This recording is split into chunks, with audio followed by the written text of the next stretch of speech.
Or not. Yeah, there it is. I can now. It was a little before you said it, and there was like way too much time in between.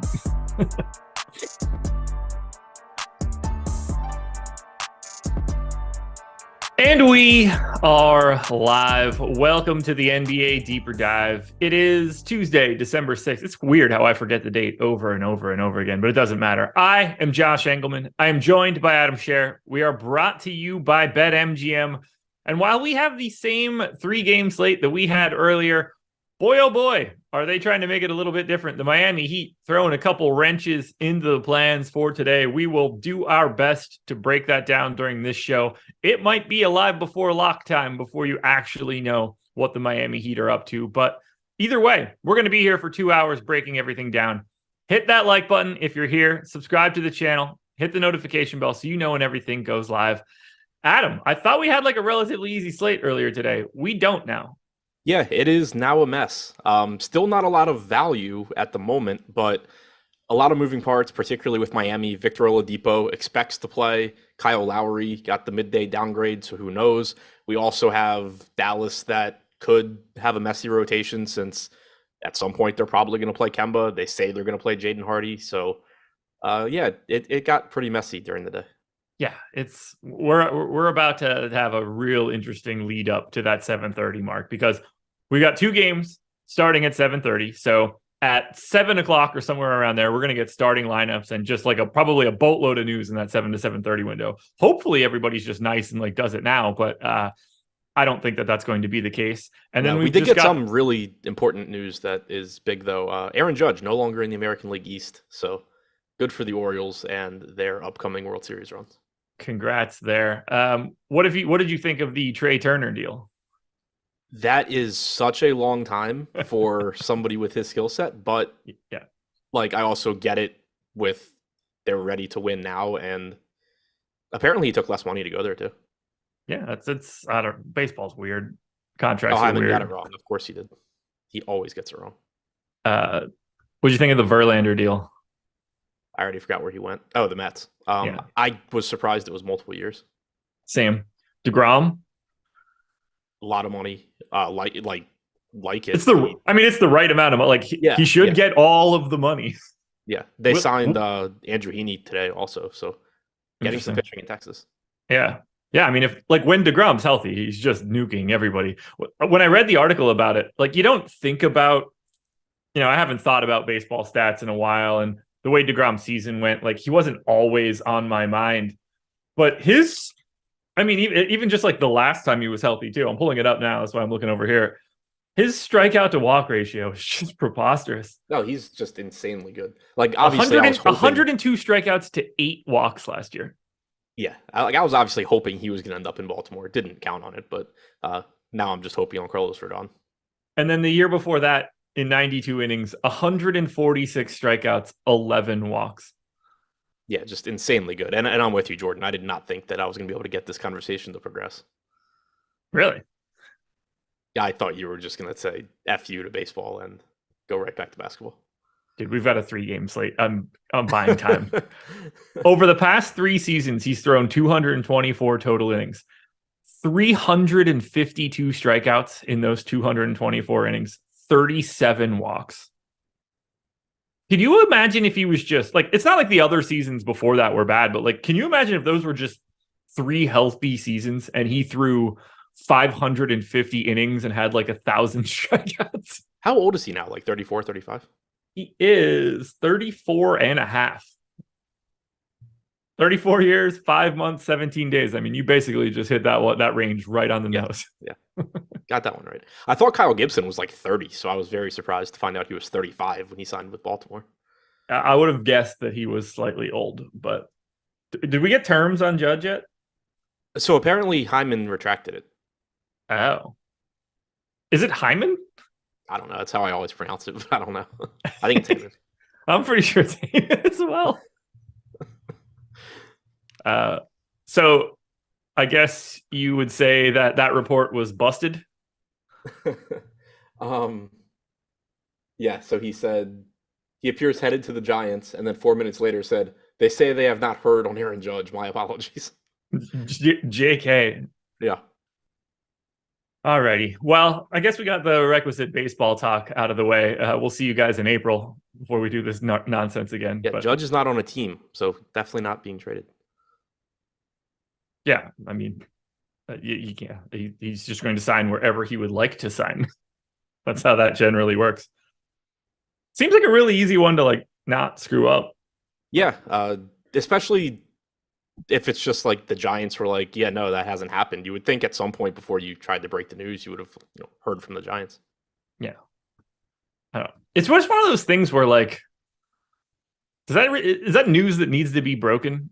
I've never really cared about things that are just like general facts that come out. Yeah, I mean, I haven't either, but obviously that's kind of what it's divulged into with sports reporting. All right. It's like I don't care who's first. No one's ever going to remember. Yeah, and then the other reporting that has come out today was that Scott Boras is like talking up the Orioles and how Mike Elias has been in constant contact with him and blah blah blah. And as an Orioles fan for long enough, I'm just reading this saying, okay, cool, he's using up the Orioles to drive up the asking price on Correa and Rodon and the guys that I want. Would you what yeah, okay, so what do you want for the Orioles? And then we'll get to basketball. I mean, I want Carlos Rodon a lot. Other than that, I don't really care. Like, they need pitching, and the two ways to get it are to pay for it or to end up trading like Santander / other outfielders. So I'm hoping they just go out and sign Rodon. If they sign Carlos Correa to play shortstop, that would be great too. But pitching, I think, is the priority. There we go. Well, on that note, I think we could talk basketball. Are you ready? Yeah. Okay. The Los Angeles Lakers are 5.5-point dogs in Cleveland, 225 total. We'll start on the Lakers side, where we did get the only piece of Lakers news that we needed. Wenyen Gabriel is out for the next 3 games, apparently. So batten down the hatches. Those 10 minutes are gone. Not a lot has really changed here. And the ownership on the Lakers is so difficult to parse. I'm going to just read basically everybody that plays. 15, 19, 13, 15, 16, 13, 10, 1, 6.5. The lowest owned guy for the Lakers today is future Hall of Famer and Jerry West clone Austin Reeves at 6.5 at 3,900. But everybody's in the teens, basically. So feel free to go whichever direction you want for the Lakers. Let's just start with LeBron and AD.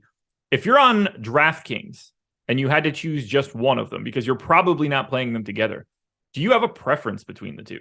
So my preference would be Anthony Davis, because he just produces more fantasy points, projects better, but just finished running a crunch, and I don't think I got to much of Davis. I'm updating it now, but if the slate started right now, obviously we don't have a lot of news that we're waiting on, but wouldn't really be getting to much Davis, wouldn't be getting to much LeBron. I'm just having difficulty paying up to any of that price tier right now, but yeah. If you can find a way to get to Davis at 11-2, I think that's great. The issue you're going to run into is that Jared Allen just is basically half the cost. Bam Adebayo is 3/4 of the cost and playing without Jimmy Butler in a good spot. So at least Jimmy Butler too. Right. Yeah. And could be without other guys too. So it just makes it really difficult to pay up. That does scare me, because obviously Anthony Davis and LeBron are both fully capable of breaking the slate. But it's just a matter of right now.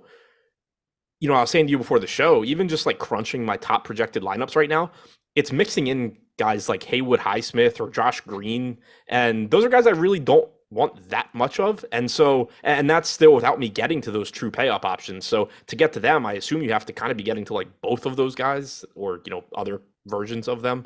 So I think it's just really, really tough to pay up right now, especially because they are getting some ownership. It would be different if, Anthony Davis is 4% and I can just say like, oh, well, if I just hit on the right, really cheap guy, I get Anthony Davis to myself, but that's not the case. Who's the worst pay up option today? There's only 4. It's LeBron, LeBron, AD, Jokic, and Luka. Yeah, I mean, in terms of like who would be in my DraftKings lineups right now, I guess Jokic, because I have less of him. Okay. Wild. I have him projected basically the same as Davis. He's a little bit more expensive. Yeah. And these guys are all basically the same ownership. Somewhere between like 15 and 20 is the general area. So there's not even anything to like truly glean from that top area. You can sort of you're probably getting to one pay up option I mean, you don't even have to do that. We have 70% ownership going to those four guys. So in general, you're going to see like one guy in most lineups. And as far as I'm concerned, like you can kind of just pick whatever you want. That's not fun. Yeah, it's to me, it became a lot more difficult to pay up when all of the mid-range on Miami opened up. Yeah, I agree. Well, then let's talk about what you don't pay up for the Lakers, and that's basically everybody else. If we throw out AD and LeBron, who's the best play to you on the Lakers today? Probably Schroeder. I don't feel super confident in that, but he's 4,100. He should play around 30 minutes. He hasn't been particularly productive in his starts with Davis and LeBron so far, but that's a really cheap price tag on this slate for probably 30 minutes. You could make a case for $3,300 Beverly as well, probably playing around 26, but he's been even worse than Schroeder. So I think I would lean Schroeder. Okay. I have it as Schroeder, but there's obviously a couple other candidates, whether that's $3,300 Bev. I agree. Like Lonnie Walker's there at 4,600, positions good. What about Troy Brown? Is he going to get the biggest benefit here for Wenyen Gabriel being out, or do they just sort of like turn Wenyen Gabriel into Juan Toscano-Anderson and walk away? So I still only got to 18 minutes on Troy Brown. I think it could be more, but I didn't really run short on minutes. Like I got to 26 for Reeves, 26 for Beverly, 30 for Walker, 30 for Schroeder, 18 for Brown, and it just kind of worked out. So what'd you give Bryant? 12. Okay. So he's not on the table for you then today? Bryant? Yeah. I mean, he is in the sense that Josh Green and Hayward Highsmith are on the table, but not really. Rules that you want to set for the Lakers today? Not really. Not with it being a 3-game slate. Like the first rules I would think of would be like Anthony Davis and Thomas Bryant, since I doubt they're going to really play alongside each other. But with it being a 3-game slate, if my 12-minute Thomas Bryant projection gets him into a lineup, I don't want to just automatically not have Anthony Davis. I don't really care. It's just a matter of I'm hoping Thomas Bryant beats Josh Green and whoever else. So I don't think I'm going to set rules here. Outside of the center one, it would basically be like, setting like a max 3 of Schroeder, Walker, Beverly, Reeves, Brown, or whatever, and that seems completely pointless. Okay. How do you feel about Russ today? 6,500 on DraftKings, 7K on FanDuel. He's been like pretty decent as of late. Seems to be taking to this bench role. Is he interesting at all? Is there an upside for him at this price tag? I think there's somewhat of an upside. I'm still not getting there though, just because there's guys in that price range I like more. Like I said, I have him in for 26 minutes. Certainly if he's playing well, you could get a little bit more, but I'm finding it difficult to get there. John in chat wants to know, the Lakers being dogs, not odd to anyone. I mean, not even remotely close. Nope, they are at Cleveland. Jared Allen's back for Cleveland. I mean, it would blow my mind if they were favorites in Cleveland today. Yep, they are okay. Well, Dedmon out, Vincent out. That's all we have so far. TJ McConnell questionable tomorrow. So if you want to get a heads up on that. I don't even see the Vincent one. Oh, I just got it. From who? There it is. There it is. I think we're allowed to say it now. We don't tweet this stuff out now. So what'd you say? We all know where it's coming from. We don't tweet it out any longer. We don't do injury news. News God does, but it is not coming from a Stokastic account any longer. Okay, so no Gabe Vincent, no Dwayne Dedmon. Kyle Lowry on track to play. Okay, that's something interesting on the midday downgrade on the day where Butler's out against an ass Pistons team. Just smelled Lowry being out, but I said it to you before. Kyle Lowry hasn't missed a game yet this year. Yeah, that's I wasn't really sure what to do with it once you had told me that, because I was like, maybe he's gonna try and play. All right, well, we'll break down the Heat in a bit. Anything else you want to touch on from the Lakers? So I just wanted to see. I just loaded in the lineups that I had made. Obviously, this is already going to change with no Dedmon and no Vincent, but the most, so I got to like 23% Schroeder on DraftKings, 21% Beverly, 16% Walker. That's pretty much what I got from the Lakers. Had Good. two Thomas Bryant lineups. Neither one happened to have Anthony Davis. Goody hit us with a super chat. This is an unequivocal, easy answer. Are you going to AD or Bam in single entry? Bam. Yeah. Like, glad to get to both, but Yeah. if the slate started right now, Bam would be in 148 of my 150 lineups. I thought you were going to say 148%. I was like, wow, you're really making it a firm call there. Yeah, I'm taking yesterday's winnings and just really reinvesting. Alrighty. Then let's go to the Cleveland side. We do not yet know the official status of Jared Allen. He is questionable. He went through shoot around this morning. I am treating him like he is in. Actually think that he might be the best play from Cleveland today, but whether that's Garland, Mitchell, Jared Allen, Evan Mobley, Kevin Love, all five of the guys that I just named are in 20% of lineups on DraftKings. Some of those guys get to 30 on the FanDuel side. Let's just sort of open it up for Cleveland in general, or unless you want to start with Jared Allen, but how are you managing this Cleveland team in a really nice pace up spot against the Lakers? Yeah, this is one of the teams with Miami that I'm just getting a ton of right now. Starting with Darius Garland, he's showing up a ton for me. I really like the $8,200 price tag. 28% ownership is certainly reasonable. In the games, excluding opening night where he got injured, in the games that he's played with Donovan Mitchell active this year, he's averaged 37 minutes per game. He's averaged a little over a fantasy point per minute. Fast-paced Lakers team, 6-point spread, so games relatively likely to be competitive. Garland looks really, really good. Mitchell, I think, looks good as well. Same 28% ownership. $500 more expensive, averaging about 36 minutes per game in the games that he's played with Garland. He's a little bit better point per minute guy. So they both look really good. And then I'm just getting to other pieces from Cleveland as well. Jared Allen, I don't know exactly how many minutes he plays. I am assuming that he's good to go. He went through shoot around for the Cavs this morning.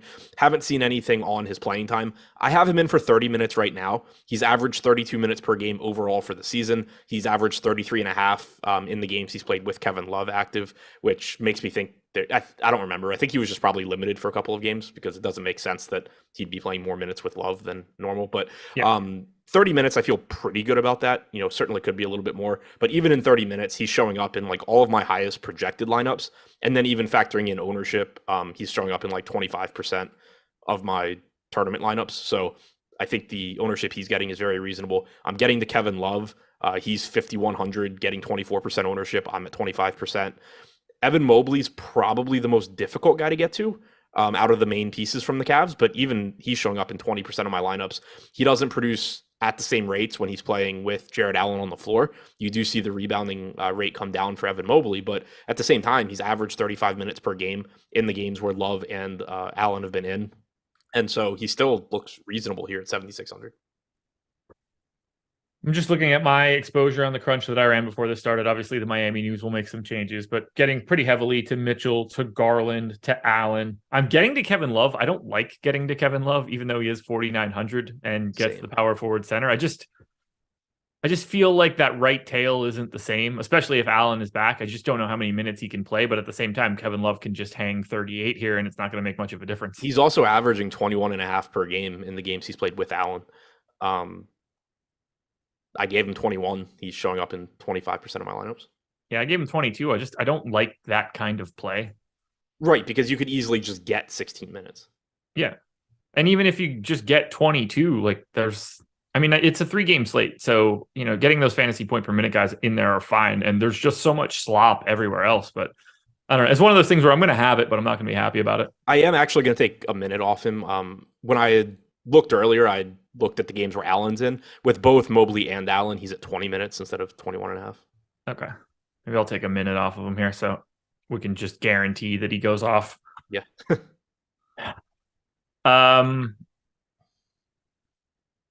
Let's talk then about the random dudes for Cleveland.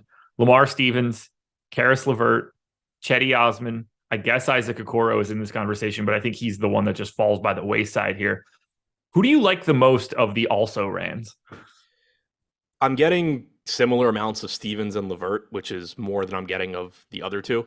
I have LeVert in for 24 minutes. That number obviously could be more or less. He hasn't been overly productive because all of his minutes are going to come with at least one of Darius Garland or Donovan Mitchell on the floor.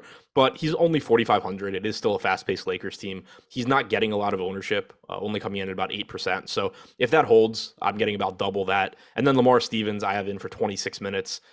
Again, not a good point per minute guy. He is in there for defensive reasons, but I kind of mentioned it before. And, maybe this changes as we can give more minutes to bench guys on Miami potentially, but you're starving for value on this slate right now. And so we have Stevens projected for 10 to 11% ownership. I have about 18%.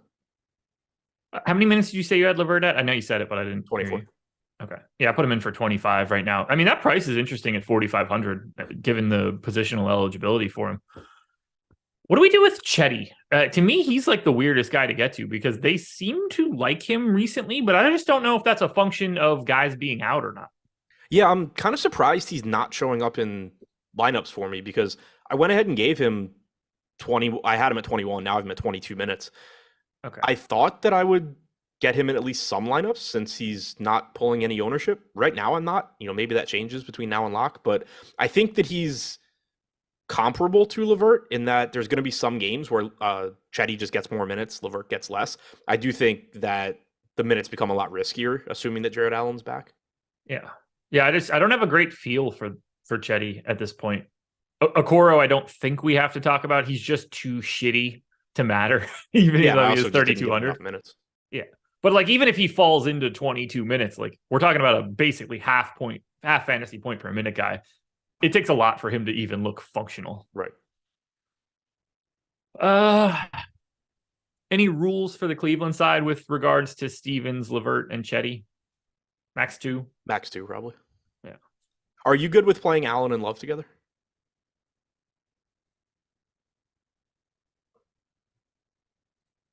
I think that's an interesting one. My answer on a normal slate would be no. But on this slate, I think it's fine. If we're just looking at it from a target score perspective, I got it at 77 total fantasy points for them to both 5x plus 10. And we're talking about, something in the neighborhood of 50, 52 minutes, somewhere around there. We're talking playing at a 1.54 clip. I don't love it. I mean, I guess it has to be a talking point. These guys are pulling enough ownership that they're going to show up in lineups together. Right. The way it played out for me right now, I think I'm fine with. I wouldn't want a super high percentage of my Jared Allen lineups to have Kevin Love or vice versa. But in the lineups, if the slate started right now, I would have Love in about 20% of my Allen lineups and vice versa. I'm perfectly fine with that. I don't love it, but there's not a ton of other options in the 5K range either. So it kind of comes down to a roster construction thing too, where if you set that rule, then what do your lineups end up looking like as a result if you can't be throwing in 5K Kevin Love in 20% of them? In the 43 lineups that I got of Jared Allen before I ran a crunch, or for the crunch I ran before the show started, Kevin Love was in 8 of them. I am perfectly okay with that distribution. Yeah. So what'd you say? 8 out of 43? Yeah. Yeah. So about the same rate as I was getting it. Yeah. So I'm more than okay with that. Yeah. Yeah. I'd be more worried about it if it was just, oh, cool. 80% of my Jared Allen lineups have Kevin Love. Yeah. I would run a split crunch or something at that point in time just to make my life a little bit easier. Is there anything else here that we need to talk about for Cleveland? I don't think Garland or Mitchell really deserve that much conversation. We kind of know what we need to do with those guys. Yeah, I don't think there's a ton to say about them. They just are clearly, obviously good. How do you project the minutes between the two of those guys? This is more of a question for me than anybody else. I went 37 Garland, 36 Mitchell. Okay, yeah. I have Garland a little ahead of Mitchell as well. Ooh, I accidentally just zoomed in aggressively on my sheet. I really need to figure that out. Anybody out there that has the Apple Magic Mouse, even if I don't click, if I move my wrist the wrong way, it just zooms me in aggressively. I know the little soft double click does the zoom in, but even if I don't do that, it just zooms me in aggressively. I don't know. Can't figure it out. If anybody knows, let me know. Nothing else for Cleveland. So for the 2,100 people that are here, the 222 likes don't look that bad, but they will look a lot better if you hit that like button. easily should be up over 300. We need like 200 likes per game for this one. So we're at 200 now. Let's see if we can get to 400 after we get to the Detroit-Miami game. A lot of it. It's just a glitch. It's annoying. Goody, I appreciate that one. Victor, I don't want to remove the gestures unless it's just the gesture of whatever little twitch that I do. I like doing all the stuff on the top of the mouse, the swipes and stuff. It's my favorite mouse ever. But I'll check out those gestures. Appreciate you guys. You asking chat to help you when you shit talk us every other night. No, I shit talk you. I don't shit talk the rest of those people. There's a difference. There's a good 5 or 6, but I assume you just weren't talking to them just now. Yeah, I clearly know those guys don't have Apple products. Come on now. Schedule for the rest of the day. That is easy. You guys know this at this point. We have Live Before Lock coming up next, 6:30 all the way up until 8, I believe. Now, let me just double check that. Yeah, 6:30 to 8. You get Greg, you get Eric, and they're going to be probably getting a lot of very interesting news and lineups as we get closer to lock. So make sure you're sticking around for that one. Up to 354 likes. You guys really are going to give me 200 likes per game. That's kind of fun. I like it. Let's move on to Detroit. Pistons are 7-point dogs in Miami, 220 total. Actually, you know what? Before we move on to that one, we got to talk a little bit about the promo that we have going on for the NBA. I don't want to sleep on that because you guys are here and, you know, most of you are awesome. Some of you less so, but I can't expect everybody to be great. But if you want to be better at DFS, we've got an NBA promo for you. You can get 3 days free if you click the link in the description of this video. Now, you have to be a new user to Stokastic. If you have never used our stuff before, check out this little trial. You get access to everything that we have. That's projections, ownership, our 1v1 tools. That's going to be more for football right now. The lineup generator, which is a brand new tool that we've got out there. I think you guys should check that out. If you're playing football, top stacks, all of the other projections, boom bust tool for the NBA. Everything that we have behind the paywall, except for Fantasy Cruncher, is involved in that 3 days free. So make sure you're checking it out. I think you guys will really enjoy it. But again, link in the description. Again, Pistons 7-point dogs, 220 total. Somebody asked in chat if you'd play Garland and Mitchell in the same lineup in DraftKings Cash. Would I or could you? Yes, there's nothing wrong with it. If it works out that way, sure. Like the dummy lineup I have right now has Mitchell, doesn't have Garland. That's not because I wouldn't do it or made a rule not to do it. It's just, if my best projected lineup had them both, that's fine. At the moment, it doesn't. It could by lock. I'm just going to pose this question for everybody else, just so it's out there. Let's say that you run a crunch to look at your best projected lineups, and your second best lineup is like a 1/10 of a point off the first one. The first one has both. The second one doesn't. Would you take the second one, assuming there's no other weird correlations? Okay. I wouldn't care. Okay. I know that would be like a thought process for somebody, so I just wanted to put that out there.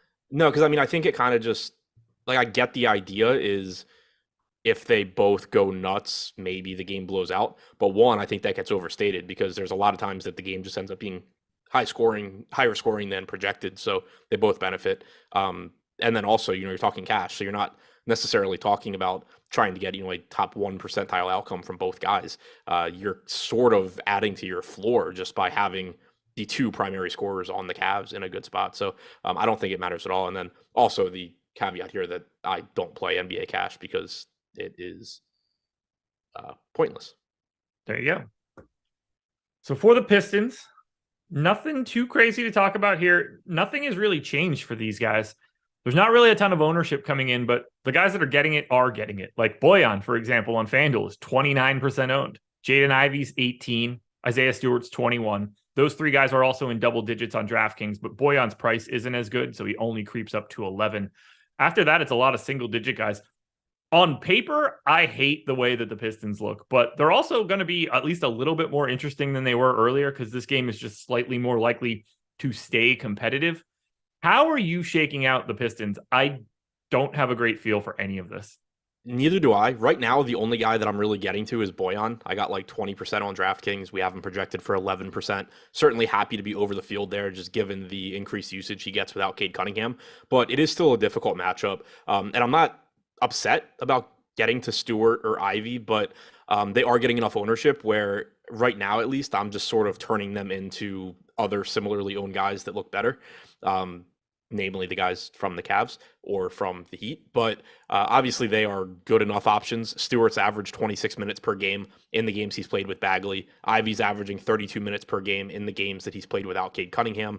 Ivy just shy of a fantasy point per minute. Not shooting well, though, as we had talked about this morning. So certainly the upside for more from him. Isaiah Stewart is, just shy of a fantasy point per minute as well. So both of those guys, I understand why they're getting the ownership, but I'm just not getting to them at the same rate as the field. I think Jalen Duren's interesting playing the backup center minutes behind Bagley. It's going to be a nice chunk of games where he plays enough minutes to look really good. I have him projected for 21. I have Bagley at 25. I have Stewart at 2 as far as center minutes go. But, you're going to get some games where Duren plays several minutes more than that. So don't mind, taking some shots on him. Don't mind taking some shots on Bagley. But this is just a team that, at least right now, and again, this is prior to Miami news, I'm not getting as much as the field is outside of Bogdanovich.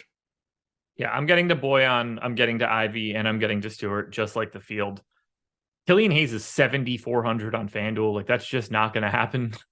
I'm not getting to Bagley. He's 6,700 on FanDuel. You do buy the power forward eligibility, but even still, that's a really big number.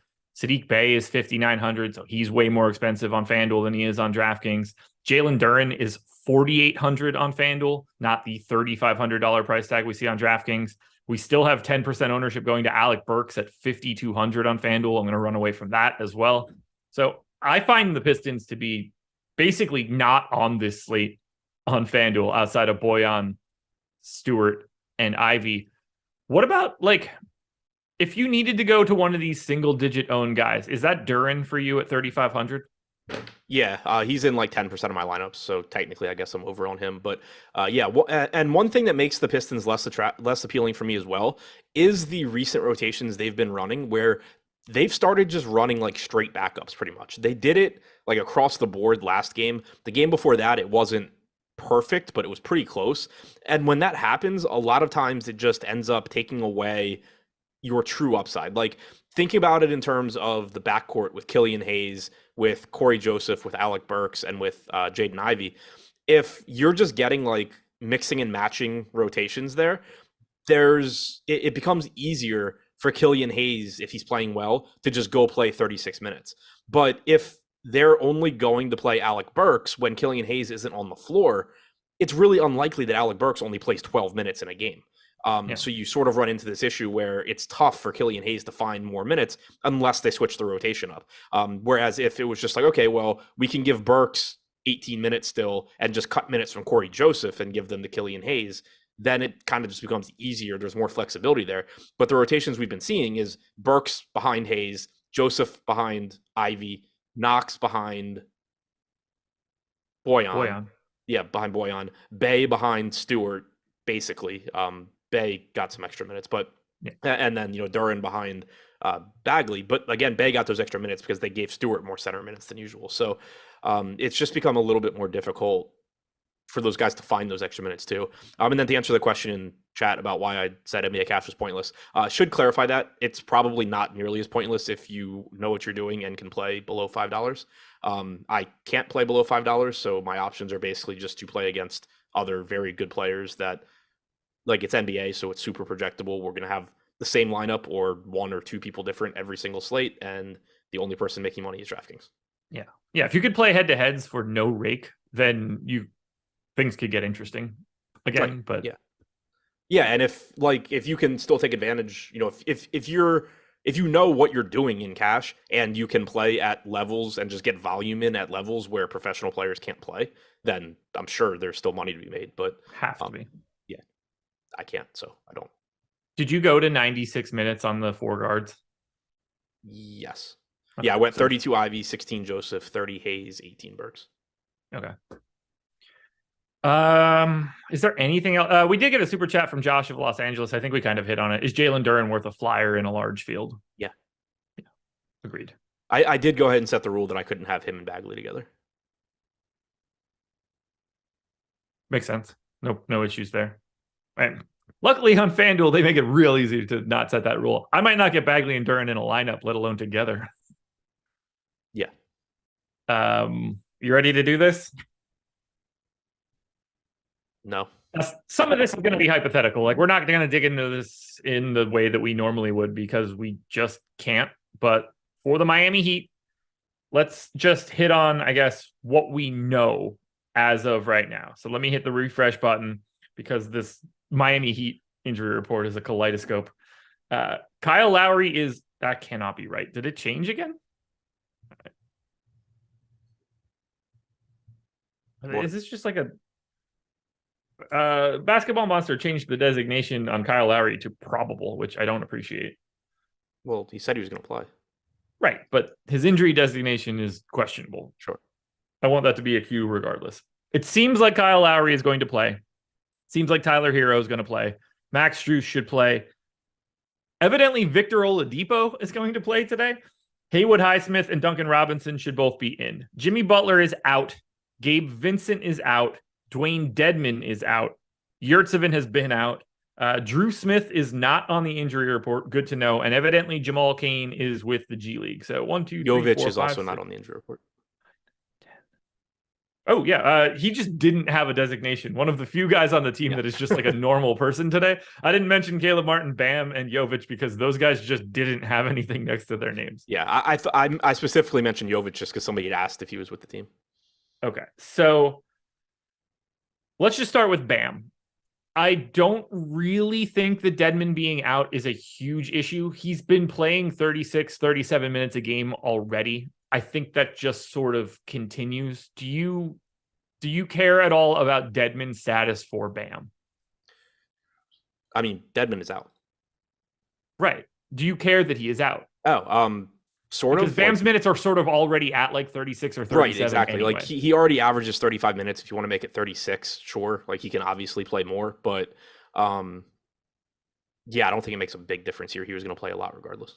Yeah, I have him in for 36, and I don't think I'm bumping that. If I did, it would be at best 37, and I wouldn't go any further there. Do you think whoever is playing the backup center minutes matters at all now? Probably not. I assume you're getting. Do you think you're just getting Jovic minutes? Has to be, right? I mean, unless they're going to play Haslam, but I will not be projecting Udonis Haslam today. Yeah, I mean, he played 2 out of the last 3 games. Yeah, he's played more this year than I thought he would. That's for sure. I mean, he's played 14 minutes in the past week and a half. Yeah, I didn't think he was going to play as much as he has. Obviously, they've been shorthanded in the front court, but Jovic on DraftKings, center only, 3,600. I still don't think they're shorthanded enough that I expect him to play a ton of minutes alongside Bam. Yeah. So, like, I don't think I'm going to play him. If I do, it probably won't be much. Like, I feel fine giving him the 12 minutes I don't give Bam. And then, depending on how the rest of this breaks out, maybe a couple extras. Yeah, like if I end up at like 16 on Jovic, then fine. And at 16 at 3,600, maybe he ends up in a lineup here or there, assuming he's not going to be owned. But outside of like the largest field tournaments, I don't think I care. Okay. At this point now, assuming we kind of have all of the correct news, Tyler Hero at 7,200 on DraftKings and 7,700 on FanDuel is probably the best overall play from the Heat. I think so, yeah. He's been playing big minutes recently anyway. He's averaged about 37 minutes per game in his games without Jimmy Butler this year. He's averaged 1.04 FanDuel points per minute, 1.12 DraftKings points per minute in those games. Overall, without Butler on the floor this year, basically the same rates. 27.5% usage rate, 23.5% assist percentage. I think he looks really good. Like, I would have liked him at 7,200 if Butler were in. Yeah, I did like him at that point in time. Actually, no, he's been out the whole time. At least to me. I took him out early. Yeah. So I don't have much else to say about Hero and Bam. They both look fantastic and are the real players. Assuming Kyle Lowry is now playing, 6,700 on DraftKings, 6,700 on FanDuel, pulling somewhere in the 35%-ish ownership range. I have absolutely no qualms going to Kyle Lowry, but I do think that he is a pretty clear step below Hero and Bam. Yeah. I think he's below Hero and Bam, but I still think he looks very good at 6,300 or 6,700. Totally agree. I have no qualms there, but I think like Hero and Bam are on different tiers. Assuming Caleb Martin and Max Strus start? That is my assumption, yes. Okay. Who do you prefer? Martin's 5,200, Strus 5,300, but you also get the MPE. So you pick up shooting guard, small forward. They're both basically the same ownership on DK. A little bit different story on FanDuel, which I'll touch on when you're done. I mean, so they without Jimmy Butler on the floor this year, they both average 0.75 DraftKings points per minute. In the games that they have started without Butler and with Hero and Bam, they have both averaged 34 minutes per game. In the crunch I ran before the show, I got 33% Strus and 36% Martin. So I think I'd be lying if I said I had a strong preference here. But if one of them ends up projected for a lot more ownership, I prefer the other one. But right now we have Strus getting 26. We have Martin getting 21. Strus is the one with MPE, so he should be a little bit higher. I think they are pretty much the same guy. Okay. On FanDuel, Caleb Martin is 4,600. Max Strus is 5,300. On our previous ownership run, and let me just make sure that we didn't get one since we started, because if we did, I'm going to drop it in quick. Okay, we didn't. So on our previous ownership run, we had Caleb Martin at 54% ownership, Max Strus at 31. I just am going to have a little bit more interest in just simply paying up to get a less ownership, but I'm going to have a bunch of Caleb Martin and I'm going to have a bunch of Max Strus. I'm just going to have a lot of the Miami Heat by default. All 5 starters that we're assuming are the starters for the Miami Heat look like good to great plays today, to excellent at the top end. Yeah, I agree. Okay. What is the most amount of Miami Heat players you're willing to have in a lineup today? 4? Or what? Sorry, I forget that DraftKings, you're allowed to have like all of them. Yeah, I mean, I set it at 5. I'm not going to get a lot with 5. Okay. FanDuel's 4, so it's obviously 4 for me. I always forget that it's not the same on the DraftKings side. What do we do with the rest of these guys then? So we've got Haywood Highsmith, who has just become a legitimate part of the rotation, played upwards or over 30 minutes a couple of times with Jimmy Butler out, with Max Strus out. In the double game that they had there, he did play into the 30s. How many minutes are you willing to give Haywood Highsmith? Because at 3,400, he is a fantastic value play now. He was showing up in my lineups at 20 minutes before we got the other news. I think it's going to be tough not to get to at least 24 to 26 minutes from him. You know, he's averaged about 28 minutes per game in the games without Butler. Granted, some other guys were out, but he can play multiple positions. He's clearly carved out a spot in the rotation for himself, even when they're healthy. He's been ahead of Duncan Robinson in the rotation. So I have a hard time not giving him at least mid-20s. FanDuel makes it easy. He's 4,500, so I can be sort of aggressive with his minutes, and he's not ever going to look like really good. 3,400 with the MPE is a bit more of a problem on the FanDuel or on the DraftKings side. Is the final guy in your rotation Duncan Robinson? Well, we didn't talk about Oladipo. Oh, shit, I forgot about him. I'm just so used to him not playing. Yeah, he can't matter today, right? I mean, my answer is no, but I'm pretty sure we did this last year where he comes back at like 5K and just torches in like 18 minutes, if I remember correctly. I had him in for 16 minutes. I'm still probably going to be around there. Spoelstra said he's not going to play full run, which I don't know what that means other than being an incredibly obvious statement. I don't know if that means he's playing like 12 minutes. I don't know if that means he's playing 22, and Spoelstra is going to be like, yeah, well, normally he'd play 26. But 4,800 on DraftKings, I don't think I get there. You're going to get a lot of usage from him off the bench. Hopefully he misses his shots and plays poorly. 3,500 on FanDuel, point guard, shooting guard. That's not a bad play, I don't think. Okay, so as long as he's low. When he came back last year, he came back on March 7th against Houston, played 15 minutes. Next game, he played 17. Next game, 18. Next game, 16. Next game, 20. So relatively limited. I don't think that I'll go higher than like 16 minutes for Oladipo when I actually go through this run. And I don't even know if I'll do that, but we'll see. Eventually, when we got to April, he played 27 minutes and dropped 31 fantasy points in Toronto, and then played 36 minutes and hung the 64.5 burger on Orlando with 40 real points. Comical. 16 minutes of Victor Oladipo, 3,500 MPE on FanDuel. What are you getting to? Like 5% maybe? As long as he's low owned, I don't mind sort of mixing him in. If he's popular, I would just probably find something else. Do you have any interest in Duncan Robinson today, or are there just not enough minutes to go around at this point? I don't think there's enough minutes to go around. I was just kind of like trying to do the rotation on the fly. And if I go, so like say I go 36 apiece to Hero and Lowry, 35 to Bam, 34 to Martin Strus, 24 to Highsmith, 16 to Oladipo, 16 to Jovic. That leaves like 9 minutes for Duncan Robinson. Yeah. Elijah Sullivan. He did not blow up the first games he came back last time. I just read that off. He very much didn't blow up in any of those games. It took a week and a half. I'm trying to 7 games. I remember he went something crazy from last year with him. Obviously, it wasn't that. It's the game that he dropped 40 in the first start that he had. Oh, okay. Yeah, which was like 7 or 8 games after that. He's just not going to be out there enough. I'd be shocked if he was. Anything else we want to touch on from Miami? I don't think so. Oh, and so, I mean, I guess to follow up quickly on the Duncan Robinson thing, with me having 9 minutes left over for him there, I can be wrong in a couple of places, and like he's still not getting enough for me to want to get there. I think for him to actually be playable, you need foul trouble to like Strus or Martin, or you need him to suddenly be ahead of Highsmith for unknown reasons. All righty.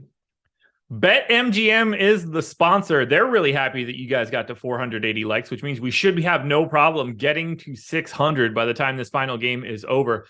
You should have no problem signing up at BetMGM. If you're in a legal betting state and you've never signed up there before, there is a link in the description of this video. You just got to make a deposit. It's got to be at least $10. My recommendation, put in a little bit more than that, because your first bet is a risk-free bet up to $1,000. If it wins, everything just stays in there. If it loses, they'll give you that back in free bets. But you should take the shot. That is an absolute risk-free opportunity if you're putting in up to $1,000. But if it's less than that, that first bet that you put in is risk-free. There's Ben on the screen right now, and probably other guys too. You also, there's Matt Kajeski. You also, once that bet settles, can get 2 free months of Stokastic Plus Platinum. If you are watching this show, I assume that's a very interesting deal for you. So whichever direction you want to go. If you want to just go ultra heavy, take a shot, go $1,000 on like an underdog and give your best shot at like getting a $3,000 bankroll to start, you could do that. Or if you want to be a little limited, just put like $50, $100 on something. Relative favorite, make sure you're just getting through.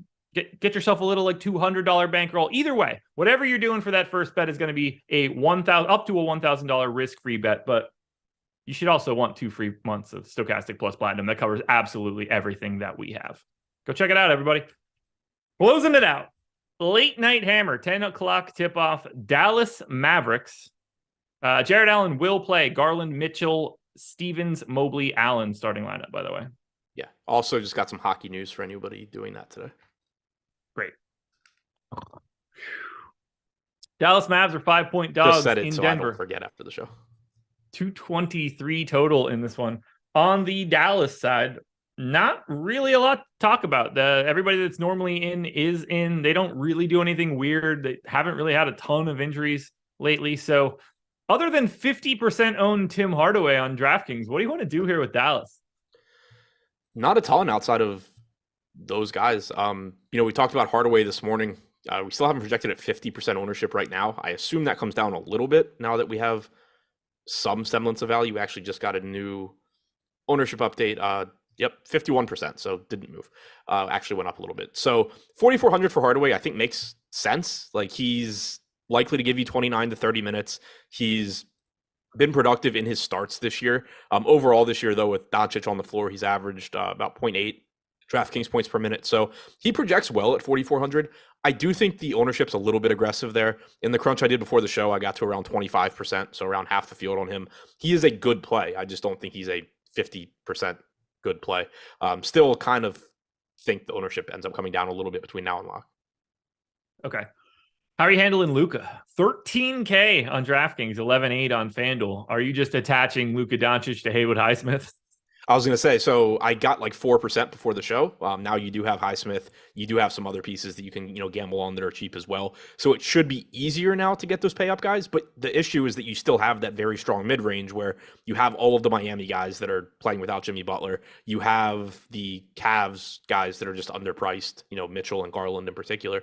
So I still think prioritizing 13K Luka is difficult. It is also a tough spot. You mentioned this morning, road back to back in Denver, 3-4. It is nice that he got the fourth quarter off in each of his last two games, but scary spot for him. Incredibly expensive price tag. And he is also pulling close to 15% ownership. So that's still sort of the issue, is that Luka lineups are going to look very, very, very similar to other Luka lineups because you just run out of ways to be creative. So that's, a little bit of a problem for me also. The Kemba Walker season today? I hope not, because I didn't project him in, but I have no idea. Okay. Is it Jaden Hardy season today? Same answer. Is it Josh Green season today? Yes and no. I got to 17% in the crunch earlier. Now with Highsmith looking better, I'm assuming that number comes down, but we have him projected for 7% ownership. He's averaged 22 minutes per game over his last 10. He's averaged 20 minutes per game overall this season in the games he's played with Luka in. He's a 0.7 fantasy point per minute guy. He's not a good fantasy option, but he has been playing well from a real life standpoint. He has seemingly jumped ahead of Reggie Bullock in the rotation, seemingly has, secure minutes. It is scary because if you do get a different Mavs rotation where like Kemba and or Hardy are playing, I don't know what that's going to do. Again, I assume that it takes minutes away from Bullock before Green, but I don't know. We haven't seen it happen. I don't know what Jason Kidd's going to do in that situation. So there is certainly risk there in addition to just the fact that he's not a very good fantasy producer. But if he's not going to be popular at 3,200, I do think that he is one appealing way to actually be getting to, the Anthony Davis, Luka Doncic type guys. Who's more appealing to you right now, Haywood Highsmith or Josh Green? Josh Green. Sorry, Haywood Highsmith. I was looking at Josh Green's name and meant to say Haywood Highsmith, but it's just the minutes. Highsmith hasn't been a very good point per minute guy this year either, like 0.65 DraftKings points per minute. But I just think that there's not that Highsmith's minutes are safe. Like you could get a weird rotation there. We haven't seen what happens with Oladipo. Duncan Robinson's always some sort of a threat, but I feel more comfortable with his minutes still than Josh Green's. Okay. What are you willing to give Haywood Highsmith in minutes today? In the quick run through I just did, I went 24. I think you could go higher. And Josh Green? I have 22. Okay. Interesting dichotomy in the ownership right now, though. 30 something to 7, 30 something, 30 on the dot. Josh Green at 7. Intriguing in GPPs. Yeah. So 8 games this year for Highsmith without Butler. He's averaged 27 minutes per game, 0.67 DraftKings points per minute. I might end up getting to like 26. I mean, 2 of those games also had Strus out, which I think was a bit of an issue. I was going to say 5 games where Hero was in. He averaged 25.3 minutes. Yeah.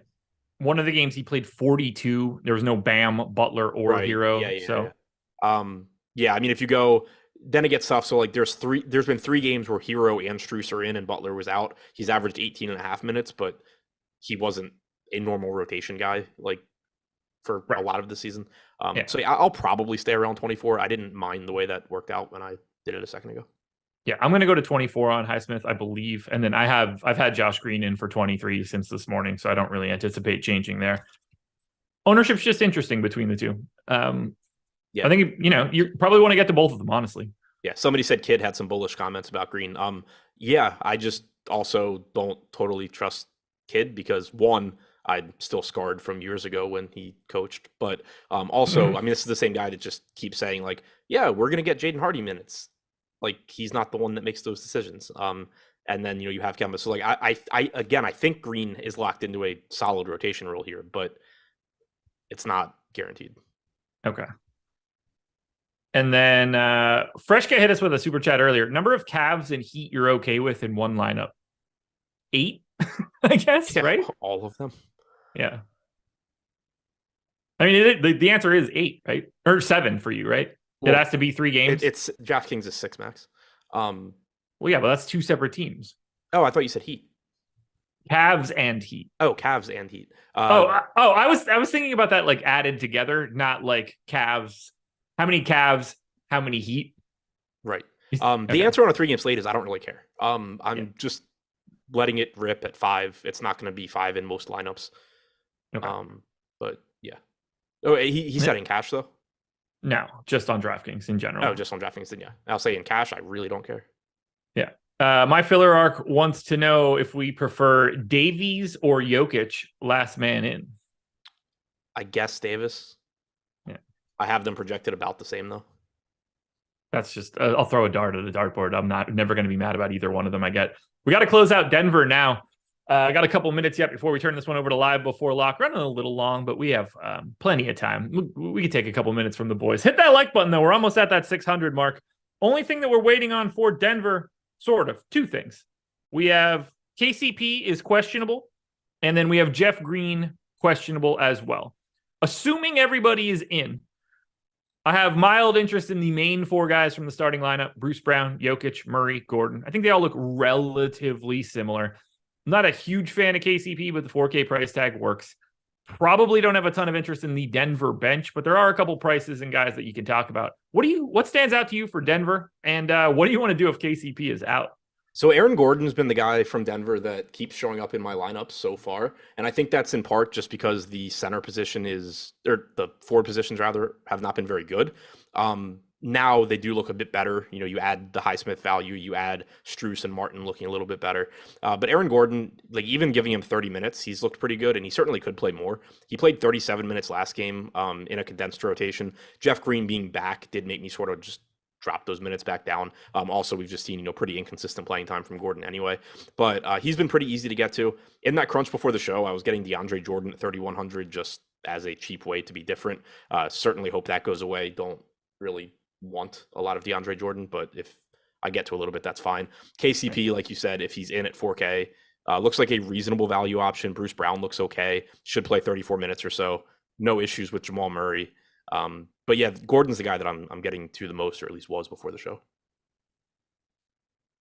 On the FanDuel side, I don't really love like any of the prices here other than $5,600 Bruce Brown. Bruce Brown is just shooting guard eligible on FanDuel. He might be like the most positional independent dude in the league at this point, and somehow he's only shooting guard with everybody else in the world getting an MPE. It's Aaron Gordon's got power forward center, a man that does not play a single second at center. Yeah, that's crazy. If you want to say that he plays like one random minute every once in a while, sure. But Bruce Brown just shooting guard is annoying. He's also the highest owned guy. I like the starters for Denver. I don't have a huge interest in the bench guys. Do you have any interest in Jeff Green if he is in? No, I don't think so. Like, I'm assuming he just plays the backup minutes behind Aaron Gordon. 3,300 power forward center. Okay, so he was in 4% of my lineup, so I guess technically the answer is yes. But okay. Well, I would still say that that's no interest. But I mean, with some of these other value options that we have here, I'd figure I'd bring it up. I'll say, like, in the crunch before the show, I got 4% of him. I got 4% of Ish. I only gave Bones like 6 minutes with KCP, assuming KCP's in. We kind of talked about it this morning. That could change, but nothing recently has really given the indication that you can feel confident it's going to. Yeah, I don't know what they're doing with Bones right now, but I do know that he has been about as bad as you could possibly be defensively. So that's probably not helping. Anything else you want to touch on from the Denver side? No. All right. Let's just sum it all up right now. As you look at today's slate, who are your 3 favorite plays? Who do you expect to be most owned for you today? Bam, Hero, Lowry. Okay. That was what I had before the show, and nothing that happened during the show made me like them less. There you go. Team Heat for today. Thank you guys for joining us. If you can, for the 3,000 people that are here, we're at 550 likes. Can you drop 50 more in before the Live Before Lock show starts? Thank you to BetMGM for being the sponsor. Greg, Eric, coming up next, taking you all the way up until 7:30 and then an extra half hour because we just love you guys so much. Good luck tonight, everybody. We'll talk to you again later.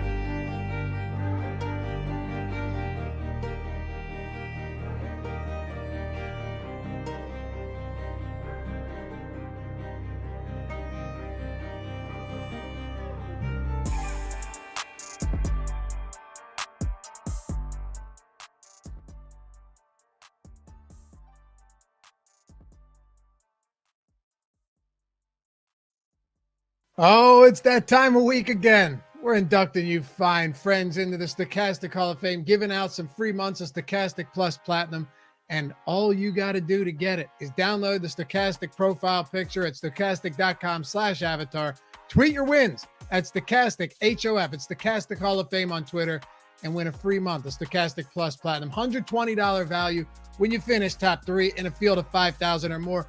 Or if you got a nice win, maybe it doesn't qualify and you're just looking for a shout out, maybe we can oblige. Let's get into it. Some great ones heading into this week. First up, Bob Kramatola? We'll call him Bob C here. In the 333K Mega 8, 100K to first, takes it down in the NBA. Woke up to this today. What a way to wake up. Thank you, Stokastic Hall of Fame. Yeah, fantastic way to wake up, Bob. And then Steve Buzzard also woke up to something nice. Woke up aiming for another milli. Unfortunately, came up a bit short. That's Steve's 19th six-figure win this season. Man's working hard behind the scenes. It's Stokastic every day, so you know what tools he's using. And then finally coming up here, I thought we had another waking up, but we don't. Thanks for assisting me in understanding DFS. Love it. Punched a ticket. Jay Lusty punching a ticket on FanDuel. Huge win. I told you we had some big wins this week. And then taking a trip to the Odd Chopper streets over in our premium Discord. Hiro Sandozo. How about this one? This is out of control. I think this is like $200 into over 20,000. I haven't done the math, but it sure looks that way. Saying you can use this for Odd Shopper Hall of Fame, and we will. Congrats, man. Massive win. And Ed Monk, 777. I'm in shock. 2 lineups in the $4. Handmade. No way I thought I'd take second for 7,500. First day using $5 1-week trial. Yeah, we just had that $5 1-week trial. Seems to be working out for you, Ed. Watching you guys for over 5 years. Never gave up. You're the best in the industry. Thanks, man, and congratulations. And then how about Jason Pass? I won the Cincy versus Tennessee quarter arcade on Sunday. It's not much, but 300x. And remember, guys, it doesn't matter if you're entering with a quarter, a dime, whatever, a nickel, a dollar. As long as it's top 3 in a field of 5,000 or more and you're not chopping more than 3 ways, you're getting the free month. You're getting up here on the board, just like Jason said. This allows me to level up. So my next contest, my next wins will be even bigger. Thanks for all the great advice. And how about Michael Clem 822? Thank you guys. Best tools, all caps, in the industry. Special thanks to Neil Orfield and Draftaholics for the Thursday night live before lock. Bam. First place, chopping with himself. Talking what, $9,500 there. Huge win on Thursday Night Football. And to wrap this one up, it's Nick Lepre, Notorious Fantasy himself, in the Pat Mayo Experience Listener League. $5,000. Man, what a way to close out week 13. Remember, stokastic.com/avatar. Tweet your wins at Stokastic Hall of Fame. Use the avatar wherever it is you play. And when you win, get that free month. We'll induct you right here. Welcome to all of you, and welcome back to those of you who have been here before. We'll see you next week for another round.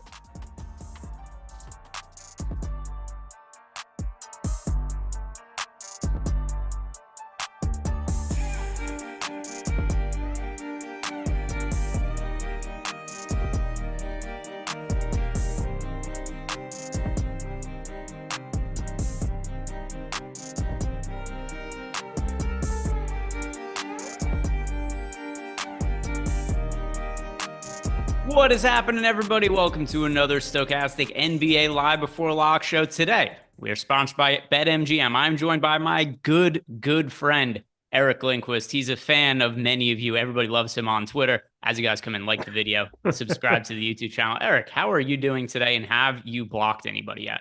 I blocked one person earlier. Yeah, that happened. So, yeah, that felt good. It's been a good day. I feel like, well, no, it's just one of those things where I've realized in my 35 years on this planet that I want to spread joy and happiness, and that when people detract from it, it makes me a person that I am not proud to be.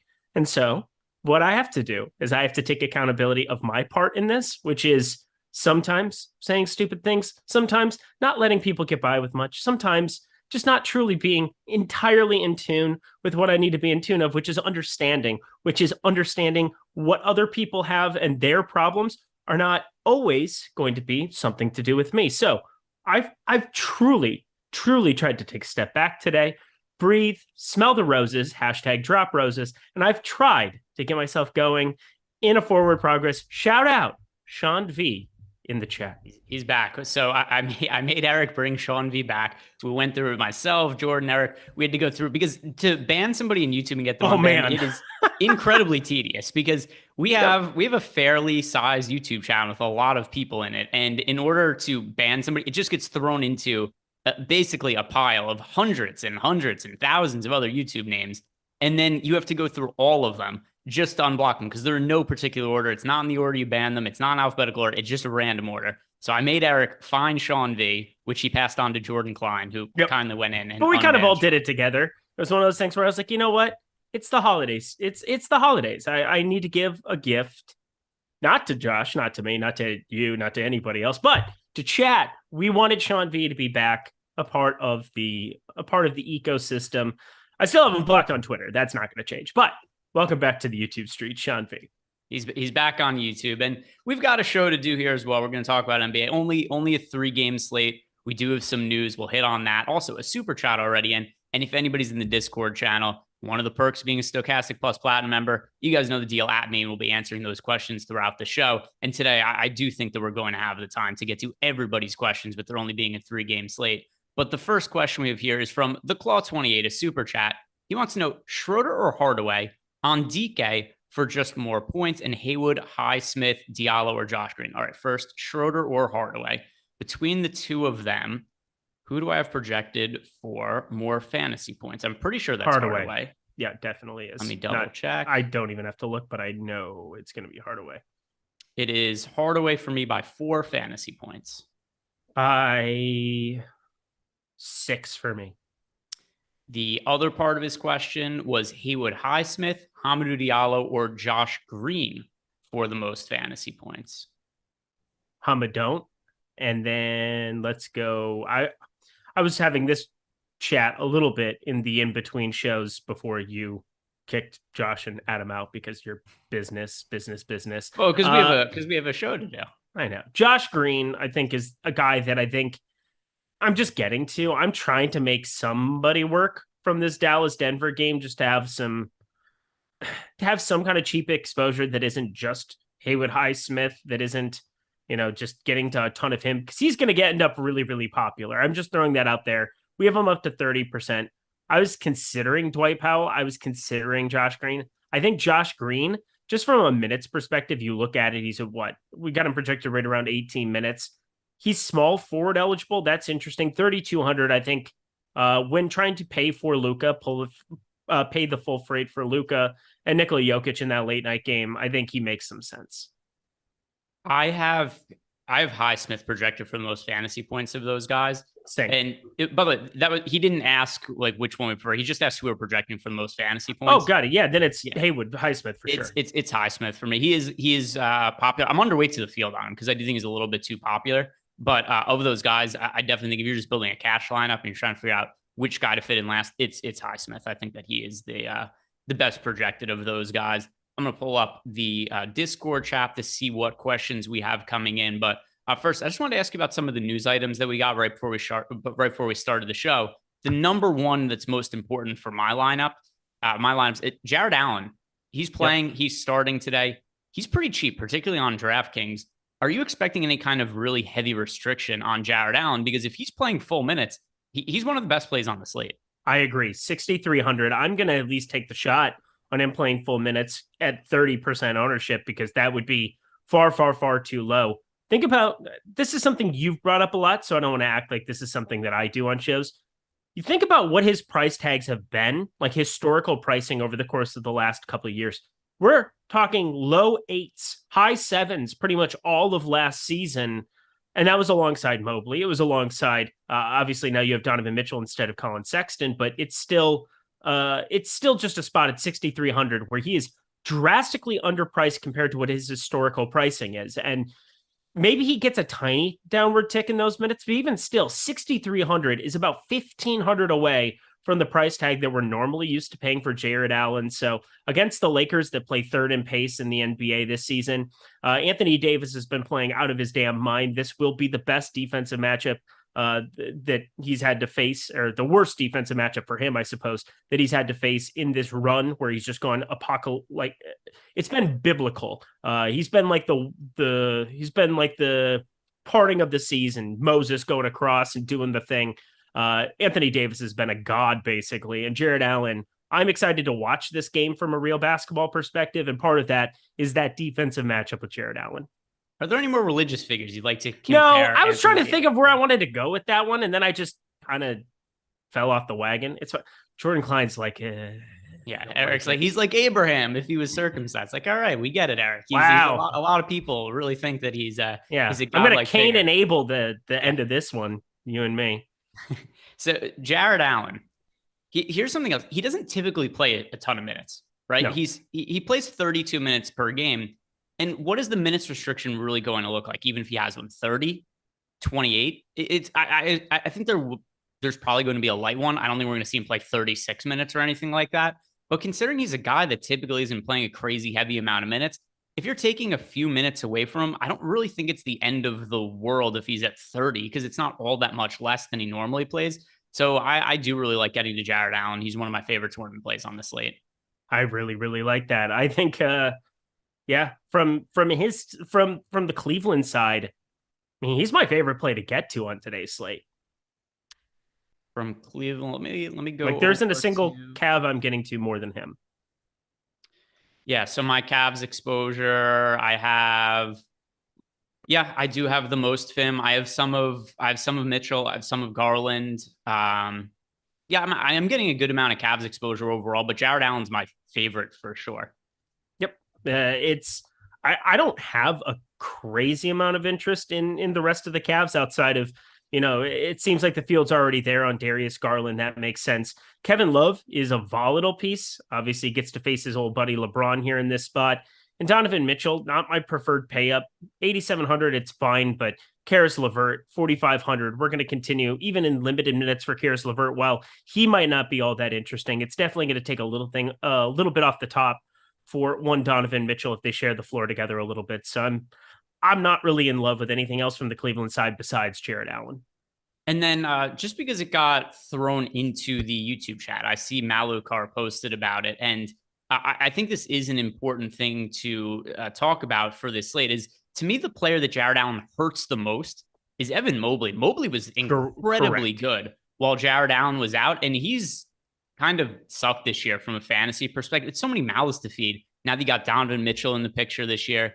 So I think Mobley really gets hurt a lot by the return of Jared Allen. And if you look at Mobley, before we were talking about, all right, what was Jared Allen's price point last year, earlier this year? What was Evan Mobley's price point before Jared Allen got hurt? It was like $1,500, $1,600 to $2,000 less expensive than what it is now. So to me, Mobley has seen a big uptick in price because of how good he's been lately. But I expect his production to dip in a pretty significant way with Jared Allen being back. So Mobley, not really a player I'm interested in. Nope, I'm right there with you. And this is a player that I think, from a real life basketball perspective, I think just him and Jared Allen on the floor together, it's been electric. On the defensive end, just the blocks, the stocks, everything that they can do together. But you take Jared Allen off the floor from a fantasy perspective for Evan Mobley, and it has been pretty incredible to see. He's been a 1.08 DraftKings points per minute guy on the season. Then you take Jared Allen back and put him on the floor. That becomes 0.06 DraftKings points lower, 1.02. I could see that dropping even further here as we go along. I expect some recalibration to that number here going forward for him for sure. Needs to be a little bit cheaper before we can consider it, even on a 3-gamer. Kind of wild for me not to get to any shares out of 50 lineups. Steven Leibowitz, he claims he's never asked a 2v2. I don't know if that's true. I'm going to take him at his word, though. But he says he's never asked a 2v2. But that ends now. Luka and Highsmith, or Mitchell and Jamal Murray. He misspelled Jamal. So the first one for me. He's a little rusty with his 2v2 questions, clearly, when he's asking us if we want to play Jamal Murray. I'm with you, though, Luka and Haywood Highsmith. Now, with that said, I do find it a little difficult to get to Luka today. It's just hard to get up to his salary, considering kind of some of the lack of value we have on the slate. So I do prefer that part of the equation, but not a player that I'm getting to a ton of in Luka.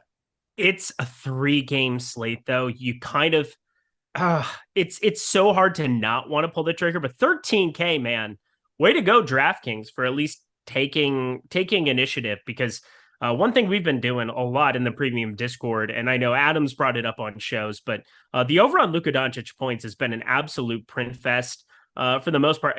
The thing that's hurt him the most is blowouts. They just ran the Knicks and the Suns completely out of the gym. He only put up 30 and 33 in those, but he has now cashed that in 3 of the last 4. There was almost like a switch that flipped against Golden State. Not that a guy of Luka's caliber doesn't automatically come with a lot of that ability where he could just turn it on, but like it just feels as though this is a guy for the first time in a long time since the James Harden days in Houston when Chris Paul was out, that we should be paying 13K for a player. It's gotten to that point. So I enjoy it. I think it's interesting. It also makes Luka sub 15% a really good tournament play, because if you can find anything to work around him, you have an opportunity to get 75, 80 raw points on any given night.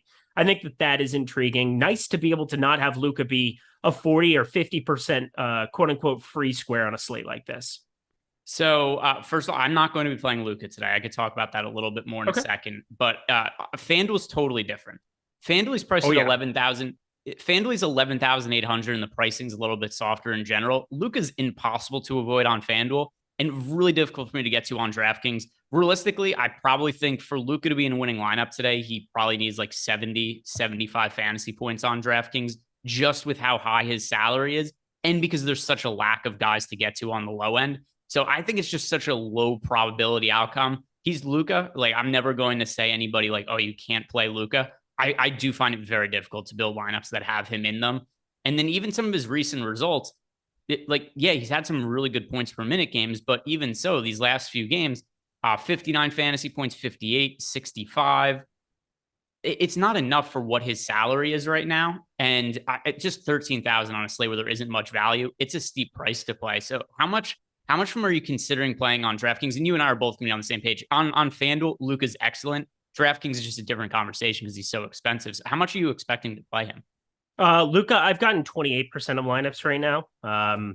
I feel pretty good about getting double the field on him. And part of it is that I think that there are enough cheap pieces to rotate in. Nothing's projecting out all that well. And we have a lot of mid-level plays that you want to get to. Tyler Hero, Tim Hardaway Jr. is cheap enough where I think you can get a little bit of access there. Max Strus, 5,300. On other slates, I wouldn't really be considering him, but I think he makes sense. And of course, Haywood Highsmith, 3,400 can really help you figure out how to get more access there. But if you can kind of figure out the one piece of value, and that's where I was talking about Dwight Powell, Josh Green, guys of that nature that I'm considering trying to get to just a little bit more. It's not like I have to do all that much. And if you get that Luka ceiling, you have access to a build that it just doesn't seem many people are going to be going towards today. And I completely understand why, completely get it.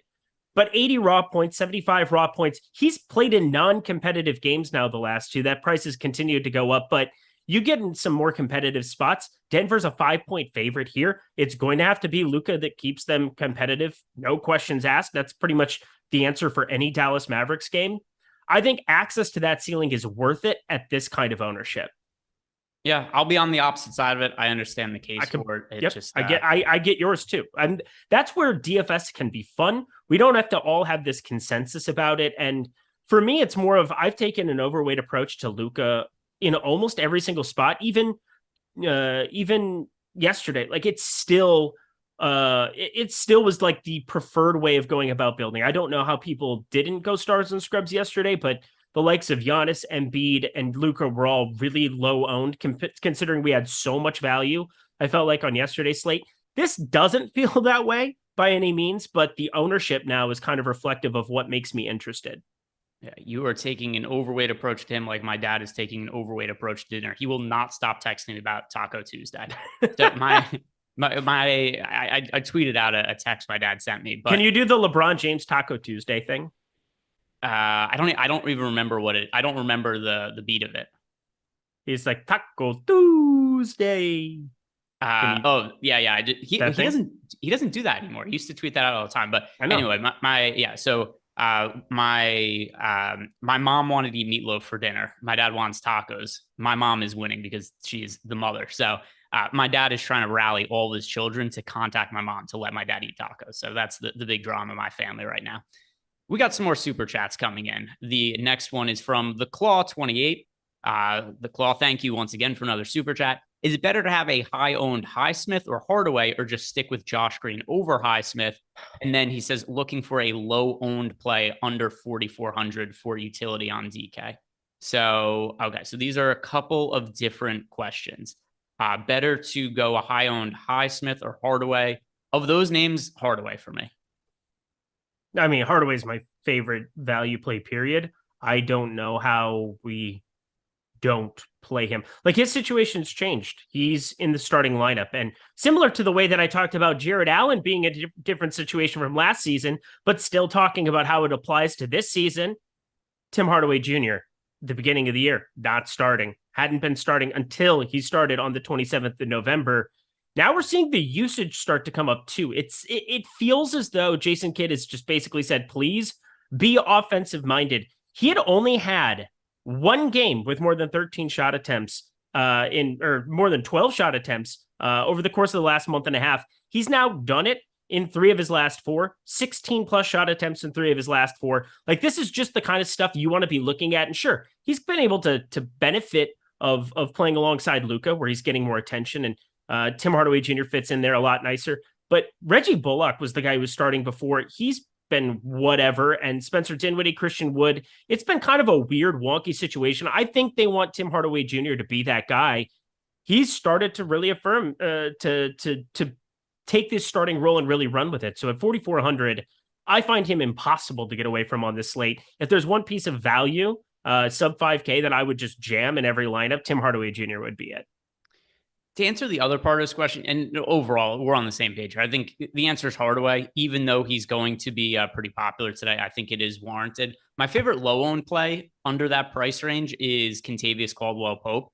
He's currently projected for 16% ownership, but he's also listed as questionable. Mm-hmm. And so for both DraftKings and FanDuel, it's hard to find low-owned plays with a little bit of upside. I think that Caldwell-Pope has a reasonable price tag, and nobody's going to be on him today. He's going to end up coming in lower than his projected ownership because he's playing in an island game. He's currently listed as questionable. People aren't going to want to go there, especially after what happened with TJ McConnell not playing yesterday. So that's a low-owned play in that price range that I do like getting to. And then I'll just pivot elsewhere if he gets ruled out.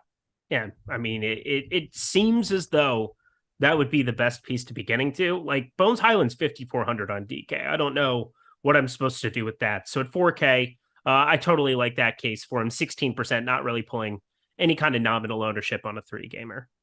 Yeah, so of the players just overall that are listed as questionable right now, KCP is one of them. Jeff Green is the other. Jared Allen, he was questionable, but we now know that he is going to be starting for the Heat. Jimmy Butler is out. Gabe, because of course he would be the softest man in the NBA, and Gabe Vincent is also out. If you guys want to get just the best value that we have going right now, our partnership with BetMGM, because if you sign up there right now, click on the link below or the link that's about to be thrown into YouTube chat, you're going to get a couple things. You're going to get 2 free months of a Stokastic Plus Platinum membership, but in addition, you also get a risk-free bet of up to $1,000 on your first bet at BetMGM. So there's a team you really like betting on today. You could bet up to $1,000 on them at BetMGM. What happened? You know I'm upset about this, right? What? You know that this makes me upset.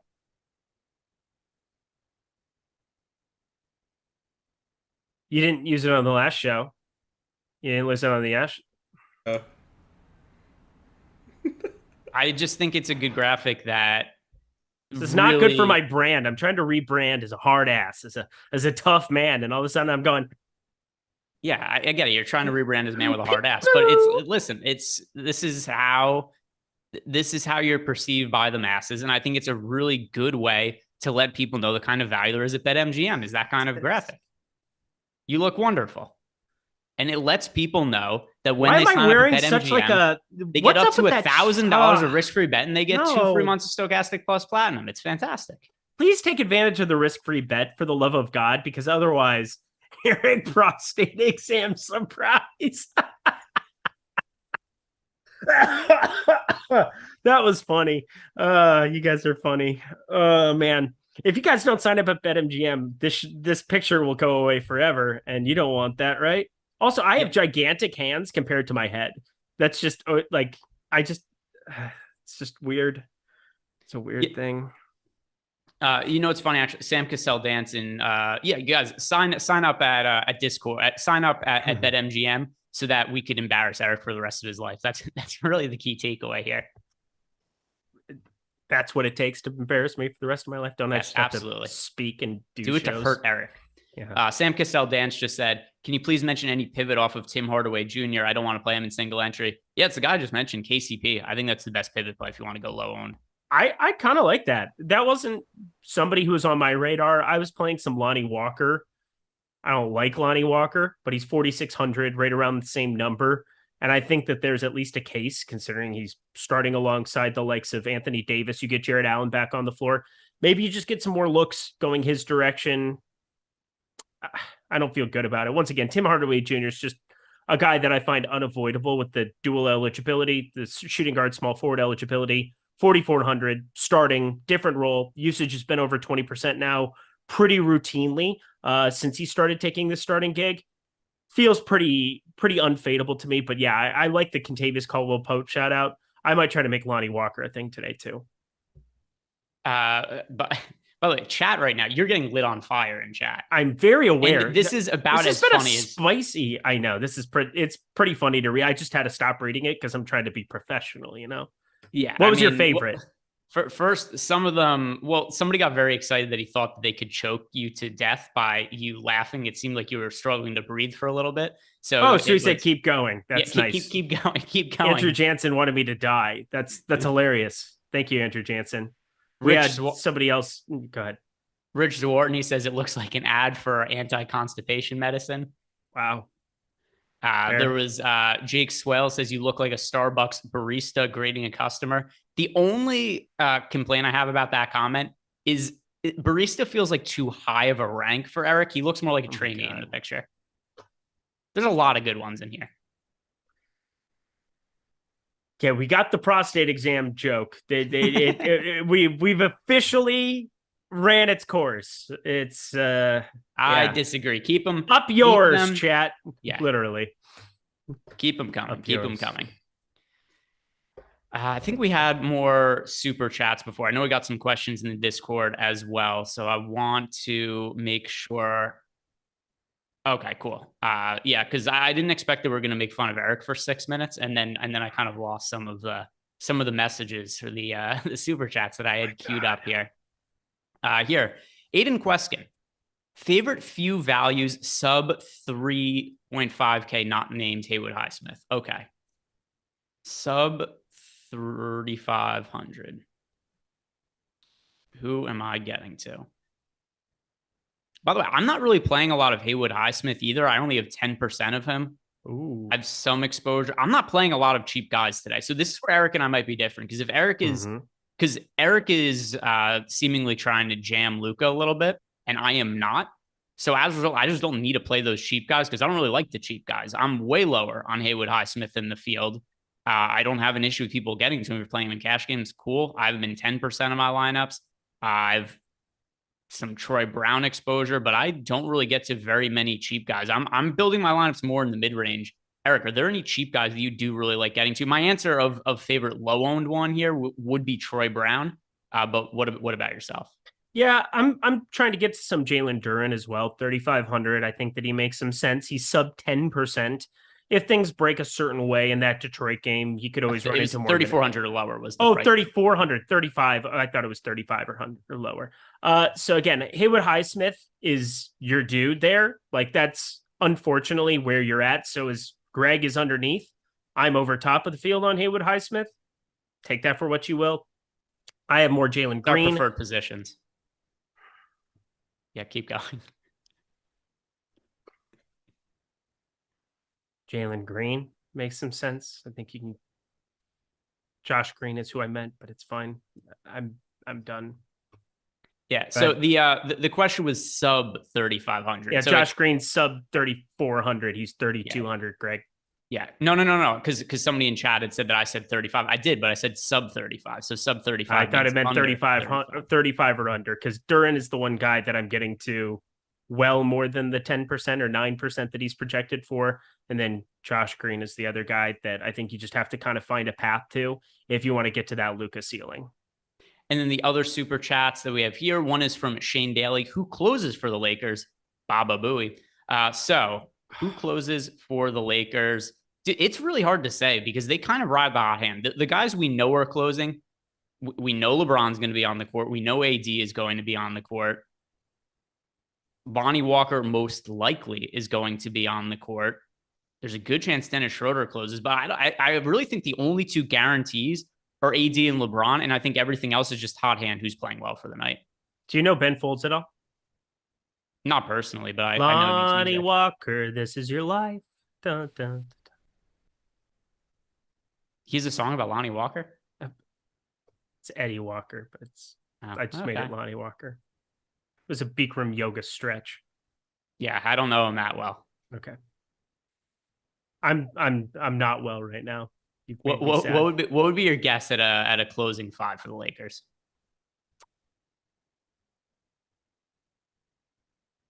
Anthony Davis, LeBron James, Russell Westbrook, Austin Reeves, and whichever player is playing. If you don't say Lonnie Walker after this, then what's and the Lonnie point? Walker? That's literally, yeah. But I mean, yeah, it's fine. Next super chat we got is from Adi Balogun. He wants to know, what are the max players in one lineup per team for a FanDuel GPP? I think 4 is fine on a 3-game slate. Yep, just fine. Next super chat is from Jorge Giacomi. He wants to know, which players will you go low on that are chalk, and the opposite, which will be high owned that are low projected? Okay, so which players will you go low on that are chalk? So which player, for me, Haywood Highsmith is the chalkiest player that I'm underweight to the field on. And then which will I be high on that are lower projected? So Eric, what is a chalk player today that you are going to be lighter than the field on? Chalk play, then I'm going to be lighter in the field. Tyler Hero. Okay. So for me, Haywood Highsmith, and then the opposite. By the way, another one I'm lighter than the field on is Caleb Martin. Martin projected for around 30% ownership. Another guy that I'm around 10 on. So Caleb Martin, a player that I'll be underweight to. Do you have anybody else you want to shout out on that? I'm having a tough time with.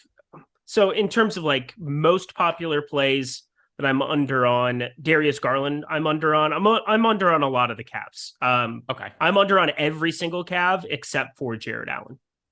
Kyle Lowry will start today, by the way. It was expected. He was trending towards playing earlier. We just got confirmation that he's going to be in, but we do have Jimmy Butler and Gabe Vincent out for the Miami Heat.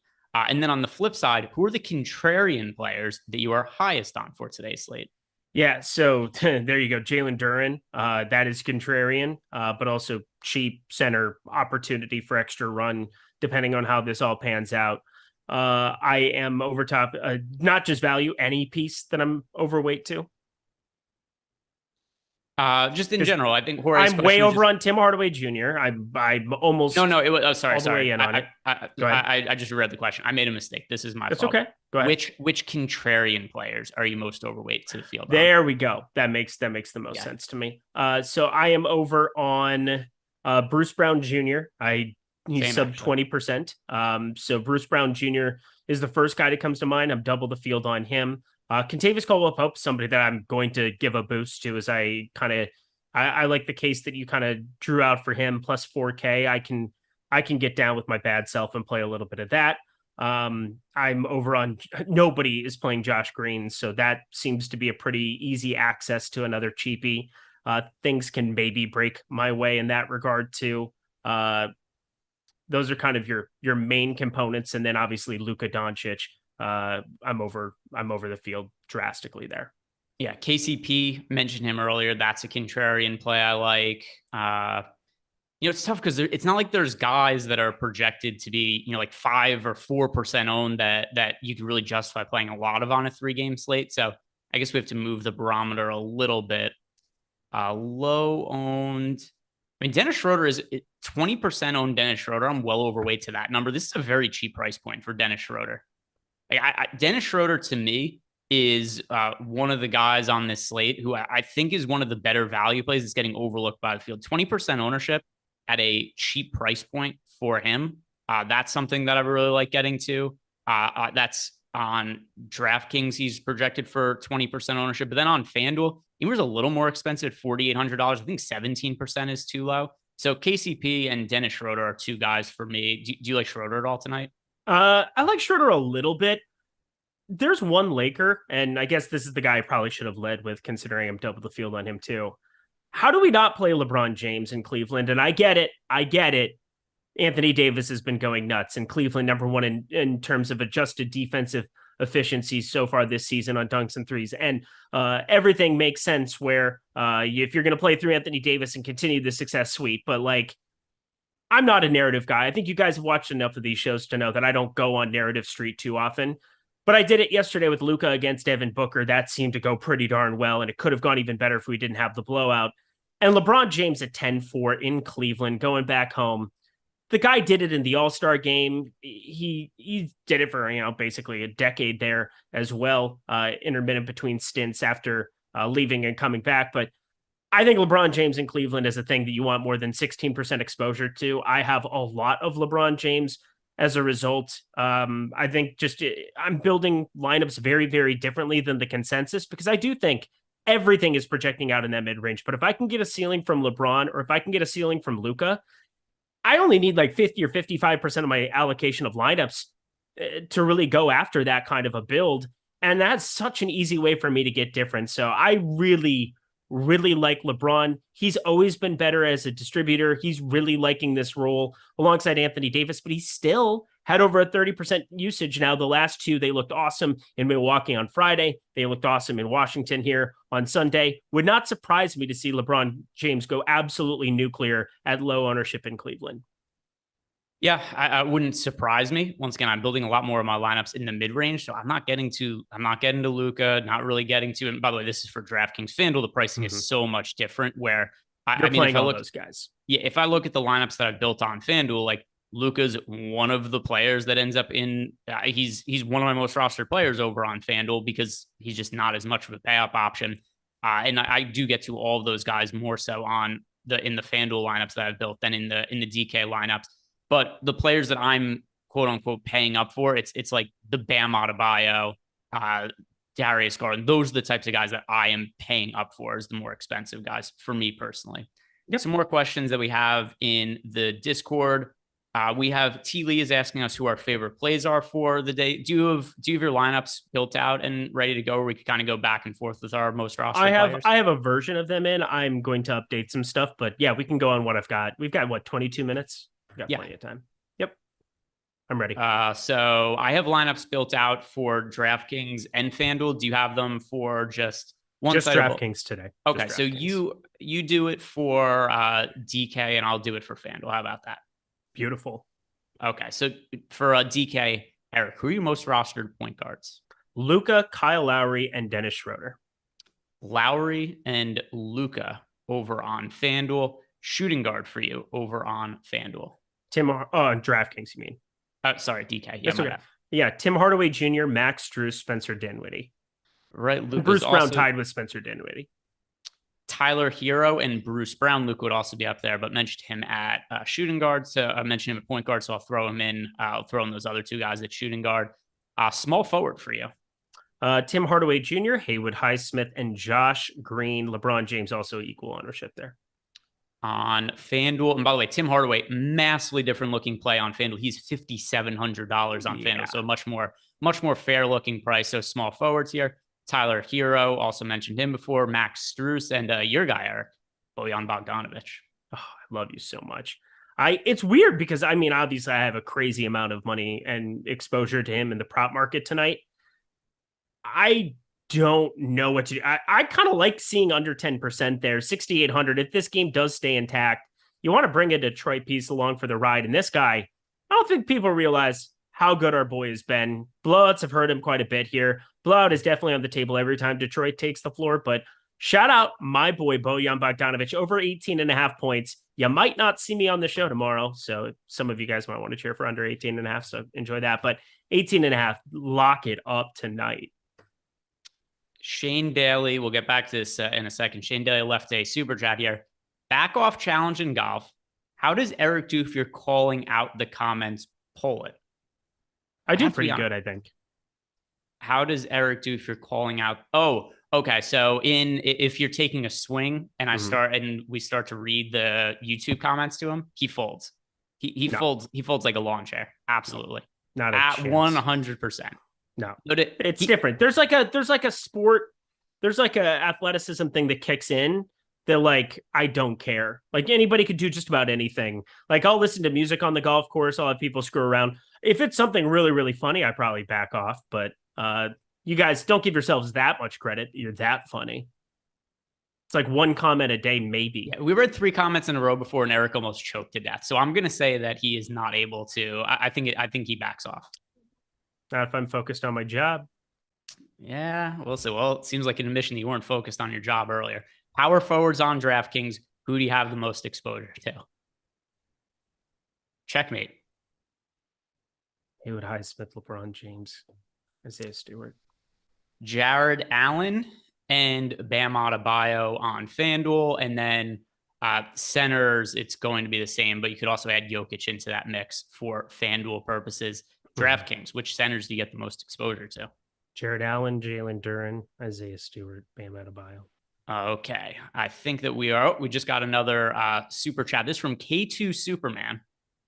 If Pope is out, who is the pivot on FanDuel? So if KCP is out, I think this is an interesting thing to talk about just in general, because this could go for FanDuel, could go for DraftKings. I already like Bruce Brown. I would like Bruce Brown even more. I know it's not really a direct pivot, but let's say we get a case.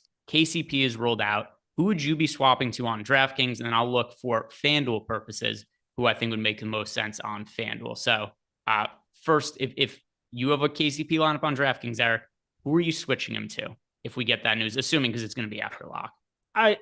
Hopefully you have some money to maneuver around some things, but I'm going to have Tim Hardaway Jr. I'm going to have some Josh Green. I'm going to have Luka. I'm going to have Jokic. I'm going to have guys that I can still maneuver things around and not have to make an instantaneous pivot.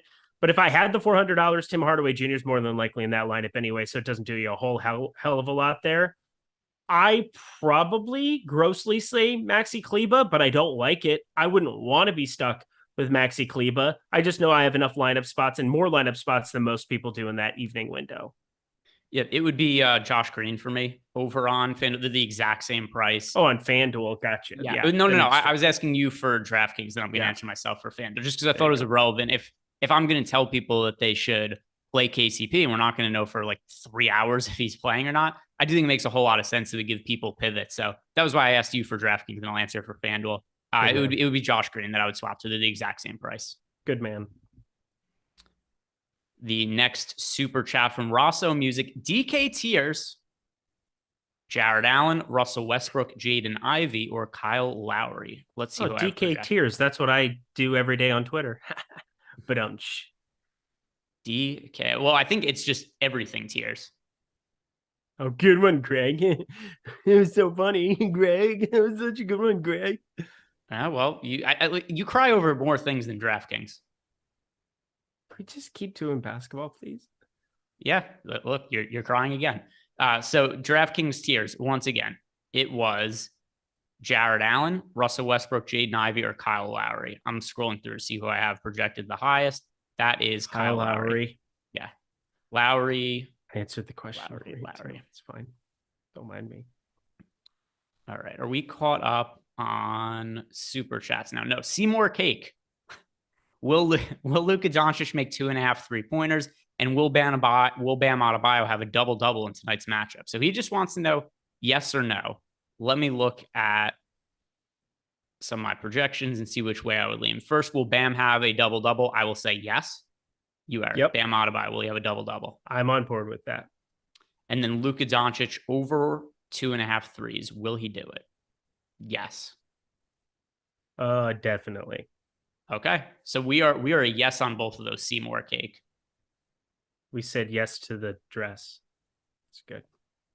And okay, I think that we are caught up on the super chats. Let's bang out some of the questions we have in the Discord channel. By the way, guys, if you guys want to get access to all of our tools for free, 3-day free trial to anybody who hasn't signed up yet, get your foot in the door, see the different stuff. We have player projections, ownership projections, and a lot of other tools as well, not just for NBA, but pretty much every single DFS sport out there, including our new lineup generator, which you are able to use to build lineups and up to 20 of them in just seconds. It's really useful, really easy to use. It's based on different data that Alex and all of our data team guys are using to build out their lineups. So it's not just building lineups, but it's also based on their simulations and which lineups we're projecting to come in the top percentile of lineups in tournaments. So that is something that we now have as a new tool over at Stokastic.com. 3 days free to anybody who hasn't signed up before. Also, access to our Discord channel where people ask us questions, such as Ernie P35.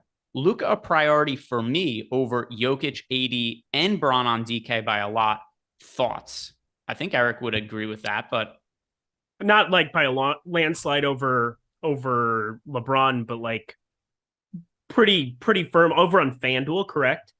No, he said DraftKings. Oh, DraftKings. Then it's definitely much closer. Where I really like LeBron James tonight as well. I really like Luka. Again, I have Luka projected by 6 more fantasy points than Jokic. I have him 9 more than Anthony Davis. I have him 11 more than LeBron. But I do expect when we get to the flip, people have seen what Anthony Davis has done the last couple of games. I bet there's some people who just want to get there inherently. I will go the LeBron James route with the best positionality you could ask for, just multi-positional eligibility, not shooting guard, small forward, but small forward, power forward is good enough for me. I think that just fits very, very nicely into lineups tonight. Sniffs1234 wants to know, with Wayne and Gabriel out, wouldn't that give more minutes to Thomas Bryant? Our projections don't really show that. Same with Jovic with Deadman out. Here's the issue is even if these guys are going to play more, it doesn't mean it's enough to make them viable. Correct. Right? Like I have each of these guys playing a dozen minutes. These aren't the best fantasy producers in the world. It's just not a spot that I really want to be getting to. But Jovic, Thomas Bryant are either of these guys that are making it into your lineups. Yeah, if Thomas Bryant, if you got to a share or two, again, if I were making 150, maybe I would contemplate getting to a little bit of him. I have a little bit tighter player pool than I would probably expect for a 3-game slate where I think I just find Tim Hardaway Jr. to be such a good piece of value. I find enough other cheapies like Josh Green where I know he's going to be seeing the floor and be pretty effective there. It's such a thin play. You're basically asking for foul trouble or blowout to play Thomas Bryant in this spot. Damian Jones not playable for me in any way, shape, or form. Troy Brown is just an awful play. If I did anything, I would take a couple shots on Thomas Bryant, but I'm still not doing it tonight. Yeah, and it's to the base of your question is, would these guys get more minutes? The answer is yes, but that doesn't necessarily mean that somebody is a really strong value player or anything like that, because there's still a minimum salary, right? It would be different if some of these guys were like $200, like in Football Showdown, but that's just not the case. We have Gator Nation 850 wants to know, who is my fade of the day on FanDuel? So let me look at the ownership projections on FanDuel and see who is the most popular guy that I don't get as much of. Let's see. So for me over on FanDuel, a lot of the ownership looks pretty justified. If I had to say one guy, though, Tim Hardaway Jr. is popular on FanDuel. Not quite as popular as on DraftKings, but he's so much more expensive on FanDuel. It's so much different paying him at $5,700 versus $4,400. So I would say a popular Tim Hardaway Jr. at $5,700. Just wondering, Eric, if he was $5,700 on DK, would you still be playing him? Because I just don't think he's worth that kind of salary. No, I wouldn't at that kind of a number. I mean, we're playing a salary cap game and you're going to embrace some negative leverage. Like think about it, in 8 lineup spots, it would be very, very rare to go to the boom bust tool and to just play all positively leveraged guys and be all set to go and be all done that direction. That's where I'm okay embracing a Tim Hardaway Jr. and having negative leverage and being great there. But when you jump over to FanDuel and you're talking about the same play, 5,700 does not fit in your lineups the same way. You don't get the 3-point bonus. He's definitely scoring dependent.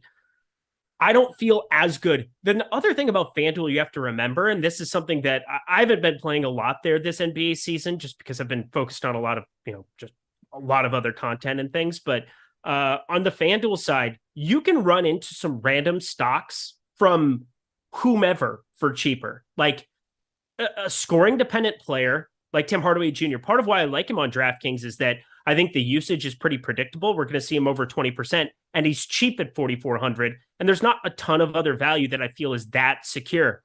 On FanDuel, that is not the case because anybody who's $2,000 cheaper that's going to see the floor, just like a Josh Green or somebody else, can run into 2 or 3 stocks, and it completely flips the slate. So always keep that in mind for FanDuel purposes. Dancing Elephant wants to know, Jalen Duren is very positively leveraged in the boom bust tool because he gives you access to the top payups. I think there's a case for that. Thoughts on him tonight? I am not playing him. I know Eric was before. Yes. So the biggest issue I have with Jalen Duren, number one, is I am not really playing the most expensive guys today. Eric is playing them more than I am. But the other thing with Duren is he's somebody who seems like he has upside until you look at his games, you realize like, oh, he actually really doesn't. He scored more than 25 fantasy points twice the entire season. The last time he did it was a month ago, November 9th against Boston. That was in a blowout. It was in a blowout where he just got a bunch of blowout run. So he played 30 minutes. It's the only time this year that he's played 30 minutes. His recent games, 15 minutes, 18, 27. That was in a blowout, 20, 14. I think the path to Duren being in the optimal lineup is just going to have to be Luka scores 80 fantasy points. AD scores 70. I don't think Duren himself is going to be somebody that has massive upside. So I would only be playing if you're really trying to jam in the top end guys, which is something I'm not doing today. But I believe you're playing Duren today. Are you not, Eric? Yeah, I'm playing a little bit of him. As you said, it hasn't been that lovely, but there have been times where he's gotten to that 26, 27 minute threshold in competitive games. We saw that Memphis game get a little bit wonkier even than the box score showed up with. It's just a guy who's 3,500 who I know is going to see the floor. And generally at the center position over time, rookies get better. Like rookies are going to get better. He was super highly touted going into Memphis. I think he was probably a steal where he fell to in the draft from what I remember. But Jalen Duren is just a solid big, nothing special. But it's a $3,500 player on a slate where I'm trying to build a little bit differently than the field. Just because if you're going into an optimizer, if you're building out your lineups, everybody is going to get the exact same type of builds. I'm trying to just get a little bit lower on Tyler Hero. As long as he doesn't go completely nuclear, I think I have a chance on this kind of a slate, but I'm willing to lose. Like a lot of the times that I play a slate out like this, I'm going to lose, but the times that I win, I'm pretty sure I have a pretty clear path to the top, going more stars and scrubs. So for me, it's just simply embracing the risk of knowing that Jalen Duren might not pan out. But if I get 15 out of him, that might be enough if I get the Luka ceiling. Maya Mata in the Discord channel says, we're worried about Lowry at all, midday downgrade, but hasn't missed a game all season. Worried about the available to play status. No, he's starting. So I just think he plays normal minutes. If he was coming off the bench, yeah, that would be an issue, but he's not. He's starting. Eat my shorts. Back to back, but like, I don't care.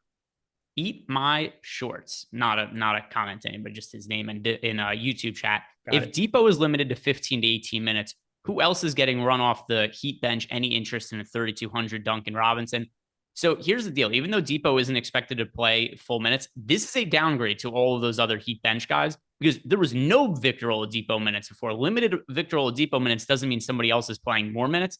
It still means those 15 to 18 minutes are coming from somebody. Now, obviously, there's no Jimmy Butler today, but even Jimmy Butler, he's hardly played this year. So I think that the Depot being on the 15, 18 minutes limit, that is bad for Duncan Robinson, not good. It is very bad for him. Over the course of the last year, you take Jimmy Butler off the floor. We're starting from January 1st.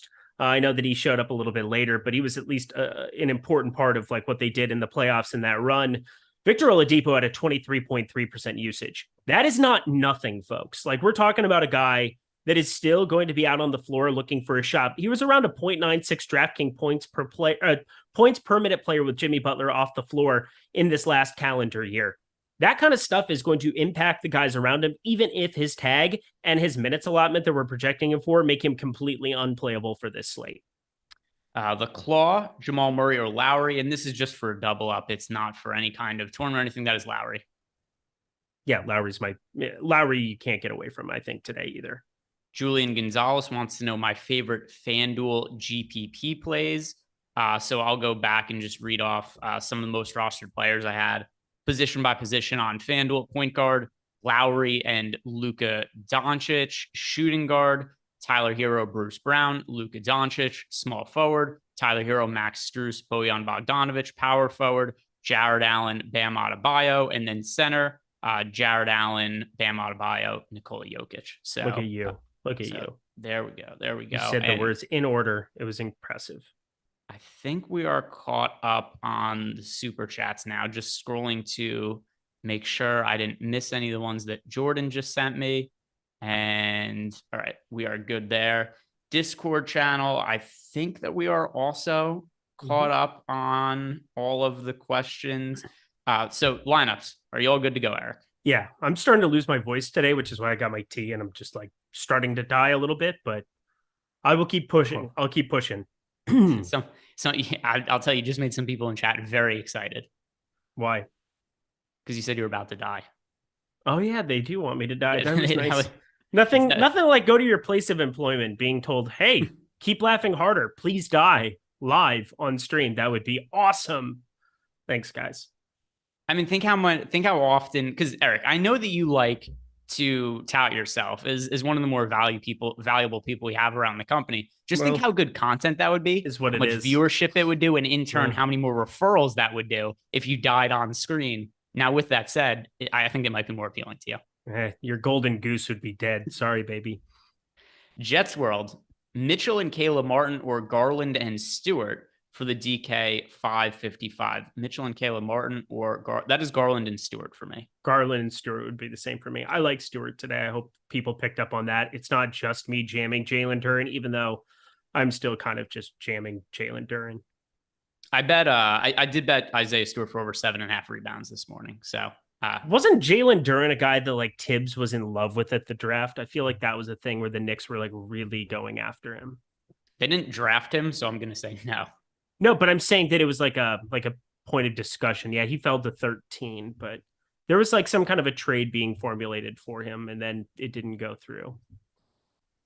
Just pointless basketball information getting thrown out there. Greg doesn't care if it. Does that make you want to play him more? No, I'm just remembering things about a person, talking to myself. It's fine. I'm scared now. Is there anything from your lineups being uploaded right now that you ended up being different, or anybody we haven't talked about over the course of the show you want to bring up before we get to lock? So Tyler Hero, I think we at least have to have this conversation because with Jimmy Butler off the floor in that same calendar year time span, he's been around a 1.12 DraftKings points per minute player. You also have to remember, we haven't had Omer Yurtseven, who is a guy who played a lot of minutes at times last season. We had a period of time where Bam Adebayo was out. He played very, very serviceably. He hasn't rejoined this team too. So that's even less fantasy. Well, that's more fantasy production on the table for a guy like Tyler Hero there. He's 7,200. And it's kind of the same reason that I talked about Dylan Brooks, where I said yesterday, one of the reasons I felt Dylan Brooks could fail is that there were other people in that range that were cheaper. And if he didn't go for 40, you were probably in trouble. Well, I didn't see him having a floor like that. I still played a little bit of him, but I got to more of the Pacers value, ended up being a good night, had some good sweats.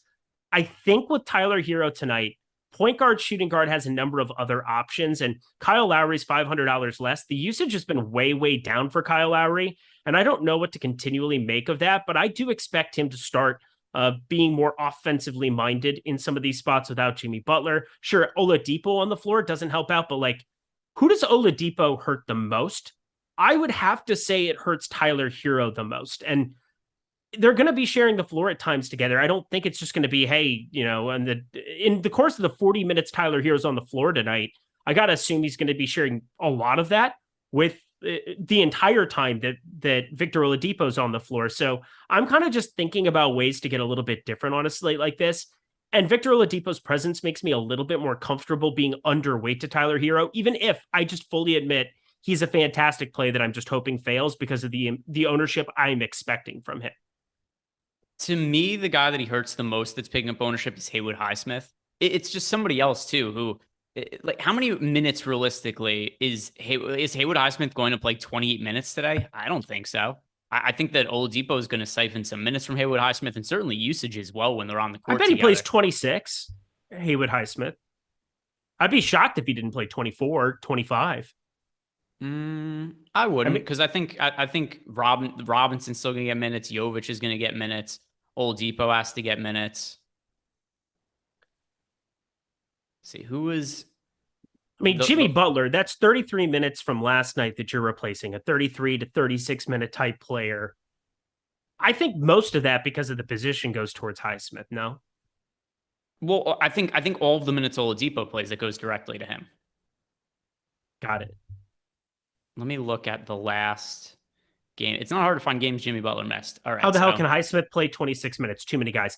He could totally play 26 minutes. I would actually be surprised if he didn't play 24. I'm just throwing it out there. What do we have projected for him?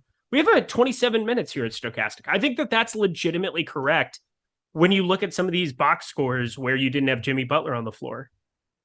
The last game that Jimmy Butler didn't play, Highsmith played 25 minutes. And that was also a game where there was no Victor Oladipo. 28, 26, 34, 38. It's a back-to-back. He only had to play 13 minutes yesterday because Jimmy Butler was in.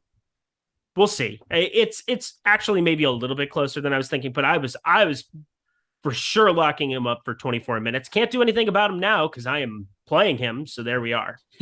Well, we're at lock, but Eric and I aren't going anywhere. We're going to be talking about the games. We're going to be sweating what's going on. We're going to be looking for some other bets that we like. Now, with that said, only bets from the Dallas-Denver game because it's the only game left on the slate that hasn't locked. So Lakers, Cleveland, that's going on right now. Detroit, Miami, that's going on. The one game left to lock is Dallas and Denver. Now, reason to stick around. You get to hang out with your buds, Eric and Greg. But also, if you're leaving, do us a favor, like the video and subscribe to the YouTube channel. Injuries that still need to come out. We're still waiting on the Kentavious Caldwell-Pope news. We're still waiting on Jeff Green. He is also questionable. And is that going to come in the next 28 minutes? If I'm being honest, almost certainly not. But I'm going to try to draw you in by saying that it might happen. I'm just being honest. Just trying to be honest. Stick around in case KCP, Jeff Green, these guys get rolled in, rolled out in the next 28 minutes. I am one of 18% of people in the $100 on DK in the single entry that doesn't have Tyler Hero. 82.4% ownership. I'm an insane person. Let me see. I don't, because what was... He's 82.4%. Dennis Schroeder's at 29.1%. Bam Adebayo 61.9. I mean, this is higher than you're going to run into in the $15. So I'm just throwing it out there. Jared Allen got up there, 46.4. Isaiah Stewart, 8.8. This is going to be wild. Let's look at the $40. So one thing I always think is kind of interesting is to compare the ownership of players in, say, like the $100 to the $4 and to the $15. Because generally, the more you scale up, and obviously this isn't just a blanket rule to be true, but in general, it tends to be true. It's not 100% true for every case, but in general, the players that are higher owned at the highest dollar levels are relative to their ownership in the $4. Like if somebody is 10% owned in the $4 and 30% owned in the $100, it stands to reason that guy's a very good play that's under-owned at the lower stakes. So I'm kind of interested to compare some of those players. On these shorter slates, I've been trying to play, more single entry 3-max stuff. I just did the single entries today, the main ones on DK. I'm looking at the $40 right now. Like Kyle Lowry is 43.5. That's much lower than you're looking at for Tyler Hero.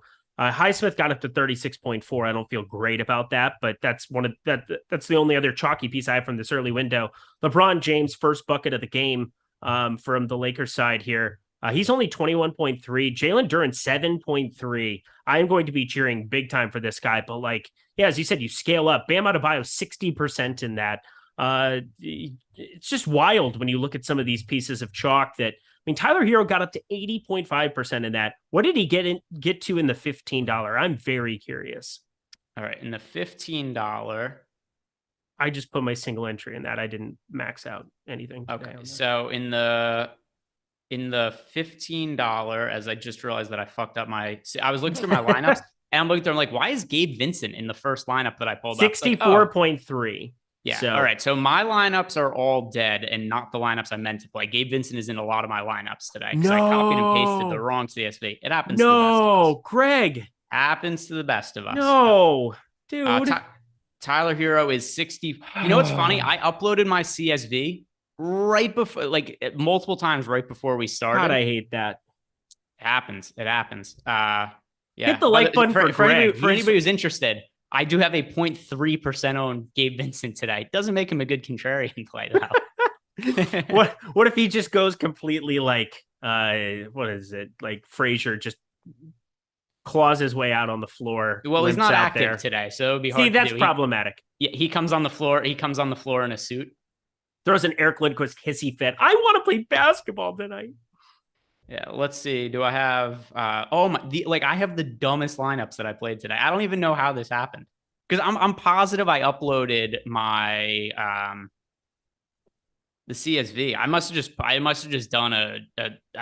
uploaded like the dummy one I did this morning by accident. It happens a few times a season. Sometimes it works out anyway. It doesn't happen when you have a bunch of Gabe Vincent who's not even active though. It's not good, but I'm sorry. I hate that. So I don't think I've ever not had like a CSV with nobody active. There's been multiple times where I've had 150 lineups of one dude where I did not want 150 lineups of one dude. But yeah, no, that makes me sick. I'm sorry. It's okay. All right. So let's download. I'm going to do, because now I don't even know who I have exposure to. So I'm going to go and do a late swap optimize. So I could at least see who, who do I want to do well? I don't even know. Hopefully Gabe Vincent. All right. Let's see. How much Gabe Vincent do I actually have? Oh, it's only 15%. It's not great. It's not great, but all right. So I didn't want to play Haywood Highsmith. I have him now. Cool. So maybe he goes off anyway. I can't wait for you to bink tonight. Oh, I'm certainly not going to with 15% Gabe Vincent. 15? It's not 100. No, that's true. You're saying there's a chance. All right. So let's do. I'll still do I'll do a late swap optimize though, just so I get some. What's so funny, Jordan Klein? Share with the class. Yeah, Jordan. What's so funny? Crazy how your mood changed when Greg, said his lineups were wrong or whatever. My mood didn't change. No, I legitimately feel bad for him. You think I'm happy that Greg lost money today? I hope not. Greg finds it funny when I lose money, Paul George style. I find it funny when I fuck up too. Hey, everybody, ring the jock market bell. I'll never forget. I'll remember what you said. I can still hear it in my dreams. Yeah, so it just happens a few times a year. I have to say also, I don't know if you feel this way either. At this point, I've been playing DFS and sports betting as a primary source of income for so many years now, like 6 years or something like that. Mm-hmm. I'm fairly numb to whether I win or lose at this point, if I'm being honest. Like, obviously I prefer to win. It doesn't really impact me though. Because I know I'm going to have times I lose. It's a given. It is a guarantee. I know I'm going to have times I win. I know I'm going to have more times I win than what I lose. And so when I fuck something up, it's like, oh, look, I'm an idiot. It just is what it is. Yeah. I mean, today I was an idiot. 2019 set up my life. That was the year. That was the year of the old like DFS income. That was a good year. That was a fun year. We're trying to run that back. Vinny C left us a super chat. I appreciate it because I got to collect all the money I can now. I like randomizing my lineups before loading into the CSV. Forgot to delete the randomizer column last night. Bye 200 lineups. Right. So I'm trying to figure out. I like to put the lotion on. Oh, forgot to delete the rand. Oh, okay. Yeah, I've done this before too. Because I'll do this also, particularly for baseball.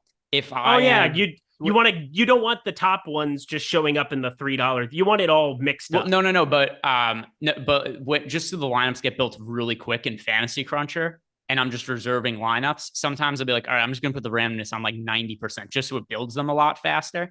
And then you get close to lock and you're building lineups and you don't realize the randomizer is on as high as it is. And then you upload lineups like, boy, I got to some weird exposures today. And then you realize after the fact because the randomness was so high. I've done that before as well. Yeah. something I normally do because I generally have a lot more randomness. I think, Alex, if you go to all the Fantasy Cruncher stuff that I remember watching from forever ago, the guy uses a ton of randomness too. It definitely speeds up the process. We have the Cavs up 10-3 early on the Lakers. 10-3. So from the Lakers standpoint, we are 3 minutes into the game. LeBron is 2 points and a steal. AD has a point, a rebound, and assist. Nobody else has any stats for the Lakers. From the Cavs, Jared Allen, who I loved before the slate started. All right, cool. I still end up getting to a lot of Jared. I wasn't sure if I played Jared Allen. Good news. I still played Jared Allen. Good start for him. He is up Lamar to... Stevens starting off decent.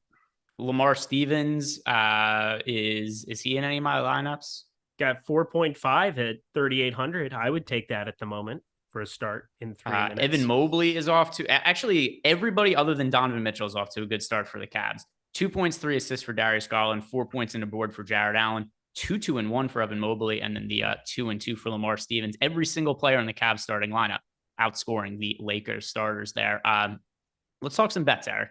Once again, love it. BetMGM. If you guys have not signed up yet, actually, Jordan, can you do me a favor? I believe there was a graphic that I liked a little bit from earlier. Can you put that up on the screen? I forget what it looks like. Just the BetMGM graphic. I you think need to feel better about yourself. Is that what we're doing? You got to feel better. Yeah, you're trying to be the big boss. You're trying to play the big dick game. That what we're doing? We're gonna swing it around. There's only one thing that makes me feel better about myself for being an idiot, and that's bringing Eric down with me. So Jordan, put the graphic up on the screen, just so we could remind people that BetMGM, when you sign up, you're going to get a risk-free bet of up to $1,000. And in addition, you're going to get 2 free months of Stokastic Plus Platinum. All you have to do is click on our link when you sign up. And look at what it does to Eric. He's thrilled right now. Look at that. How you be swing it around. I don't feel well. I'm playing a little sick. Don't mind me. He does look a little pale. Don't feel good. Don't mind me. Just playing through just all this garbage. I will throw all of my lineups in the garbage and light them on fire just to see that look on your face every night. Sign up at BetMGM, guys, and Eric and I, we're about to bring you some of our favorite bets of the day. So I'm going to go over to Odd Shopper. Jordan, can we put Odd Shopper on the screen? We're going to look for some of our favorite bets for tonight. And I don't know how the odds have moved over the last couple of hours because we were on the show. So let's see what is available for tonight's game between the Denver Nuggets and the Dallas Mavericks. Off the top of your head, Eric, as we're pulling this up, were there any bets that you liked from the late game? Yeah, there were a couple. Let me just pull them up here as well because I had a card. I don't know why my internet is being weird on this iPad at the moment. Yeah, so Luka Doncic over 31.5 points. I already talked about my love for Luka. This is just a guy that is chucking at will, and they haven't been in competitive games for the last two, and he's just been absolutely out of his mind. So even if he regresses in the old shooting department, you're still going to get more minutes out of him. I feel pretty confident missing your last two rotations matters a lot in terms of your player props the last couple. It's just impossible for me to get away from 31.5 here against Denver. It is on a back-to-back. That was kind of my one concern. That's negated by the fact that he's played less than 30 minutes the last two, continues to put up over 30. The usage is out of control, almost 40% his last two as well. Now has had over 39% in three of his last four of his last five. Luka Doncic over 31.5, so you can take that one to the bank. We've got, by the way, DM Brian says that Luka on Prize Picks, 26.5 is his points. It's because it's Taco Tuesday. So down to 26.5. That seems pretty enticing. So if you guys haven't checked out Prize Picks, that's something to check out. By the way, we got our guy, Rinpack Ryan, said that missed CSV uploads are the nut worst. The worst part of it for me is when I'm scrolling through my lineups before and I'm looking through because it was Eric had asked what was Tyler Hero's ownership in the $15. So I just went and I go to the $15. I go to click on some lineups, and the first lineup I click on, it had Gabe Vincent in it. And that was when I realized I had gone awry when Gabe Vincent was in one of those lineups. So yeah, I agree. It is the nut worst. Also, they're just going to happen a few times a year. Shane Daly, Jazz hands or white guy saying I got 5 on it. I think both of those 5 on it. I think both of those really, really encapsulate boom. Eric's personality well. Boom, boom. Yeah. Boom, boom. Boom, boom, boom. Got 5 on it. By the way, did we get it? Did we get official word on Aaron Judge? 5 on it. Tick, boom, boom. Jordan Klein. I'm making myself feel better. It's fun. Schroeder. Did we find out? Did Aaron Judge officially sign anywhere?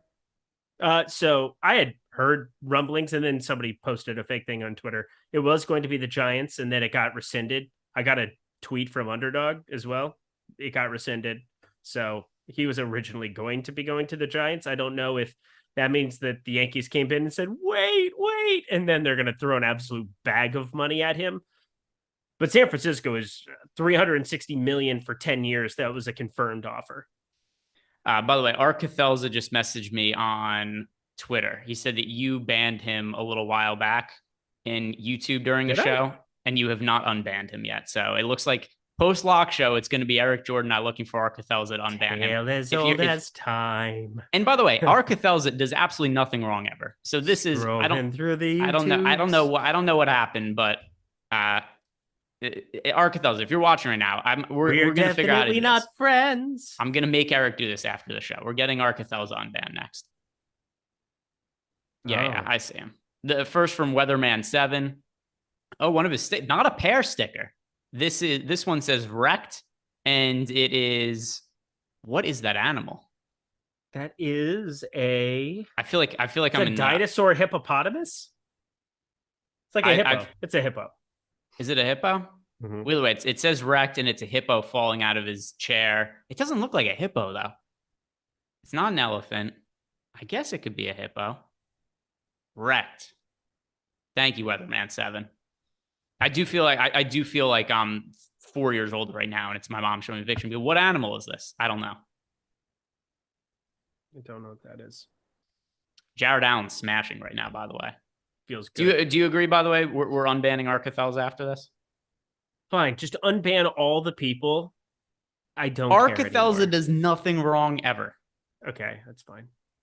Jordan, are you on my side on this? It's weird, too, because I'm not somebody who comes in banning. I've been banned in the last couple of days. I don't think I'd ban somebody all year until the last week. I don't believe you. Yeah, we're unbanning Art Cathelza after this. Is this Ron Burgundy? I don't believe you. Yeah, I not for a second do I believe. I have plenty of evidence to prove to the contrary. We're on Art Cathelza. If you're still watching, unban you. I'm going to message him back on Twitter right now. It's hard for me to read my, because I got a bunch of Twitter DMs during the show. A lot of times people will DM me and ask me to answer questions on the show. Hard for me to see them oftentimes while we're doing the show. But if you guys are in Discord, easier to at me in Discord than to DM me on Twitter to get questions answered on the show for sure. And we got that Detroit and Miami game going. Bogdanovich doesn't even have a point yet. That's not good. Not good. Over 2 from the field. Tyler Hero, 5-1. Good start for him. Now another bucket. So that's 3 for 3, 1 for 1 from 3. Great start. Really having fun.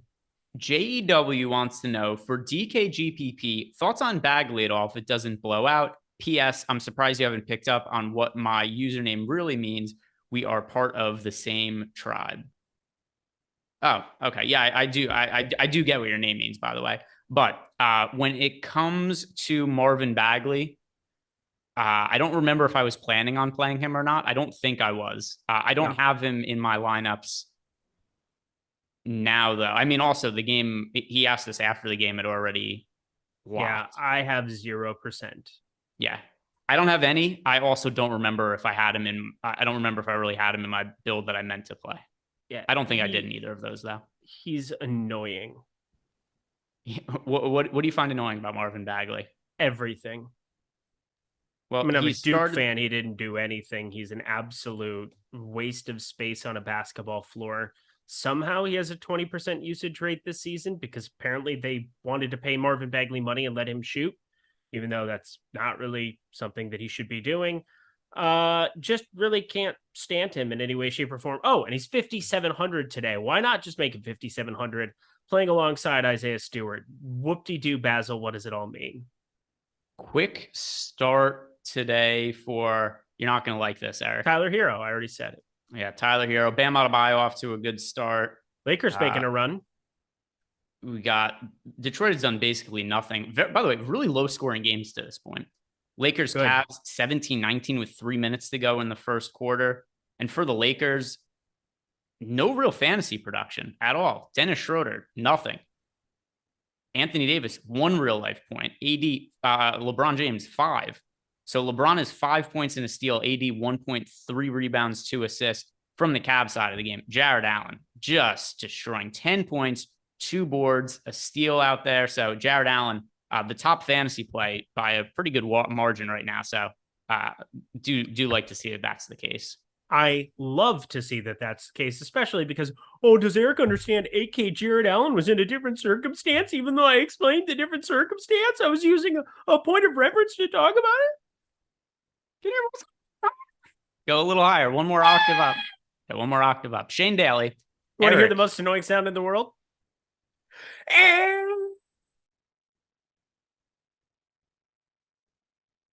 Dude, what are you doing?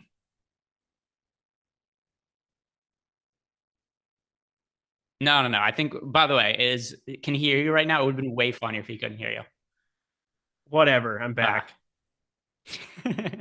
That was a pretty strong play by Jordan as the producer. I don't know what the noise was, but I'm happy. I've never seen that play. I can honestly say in 2.5 years of doing Zoom now that we've all been doing it, that's never happened to me.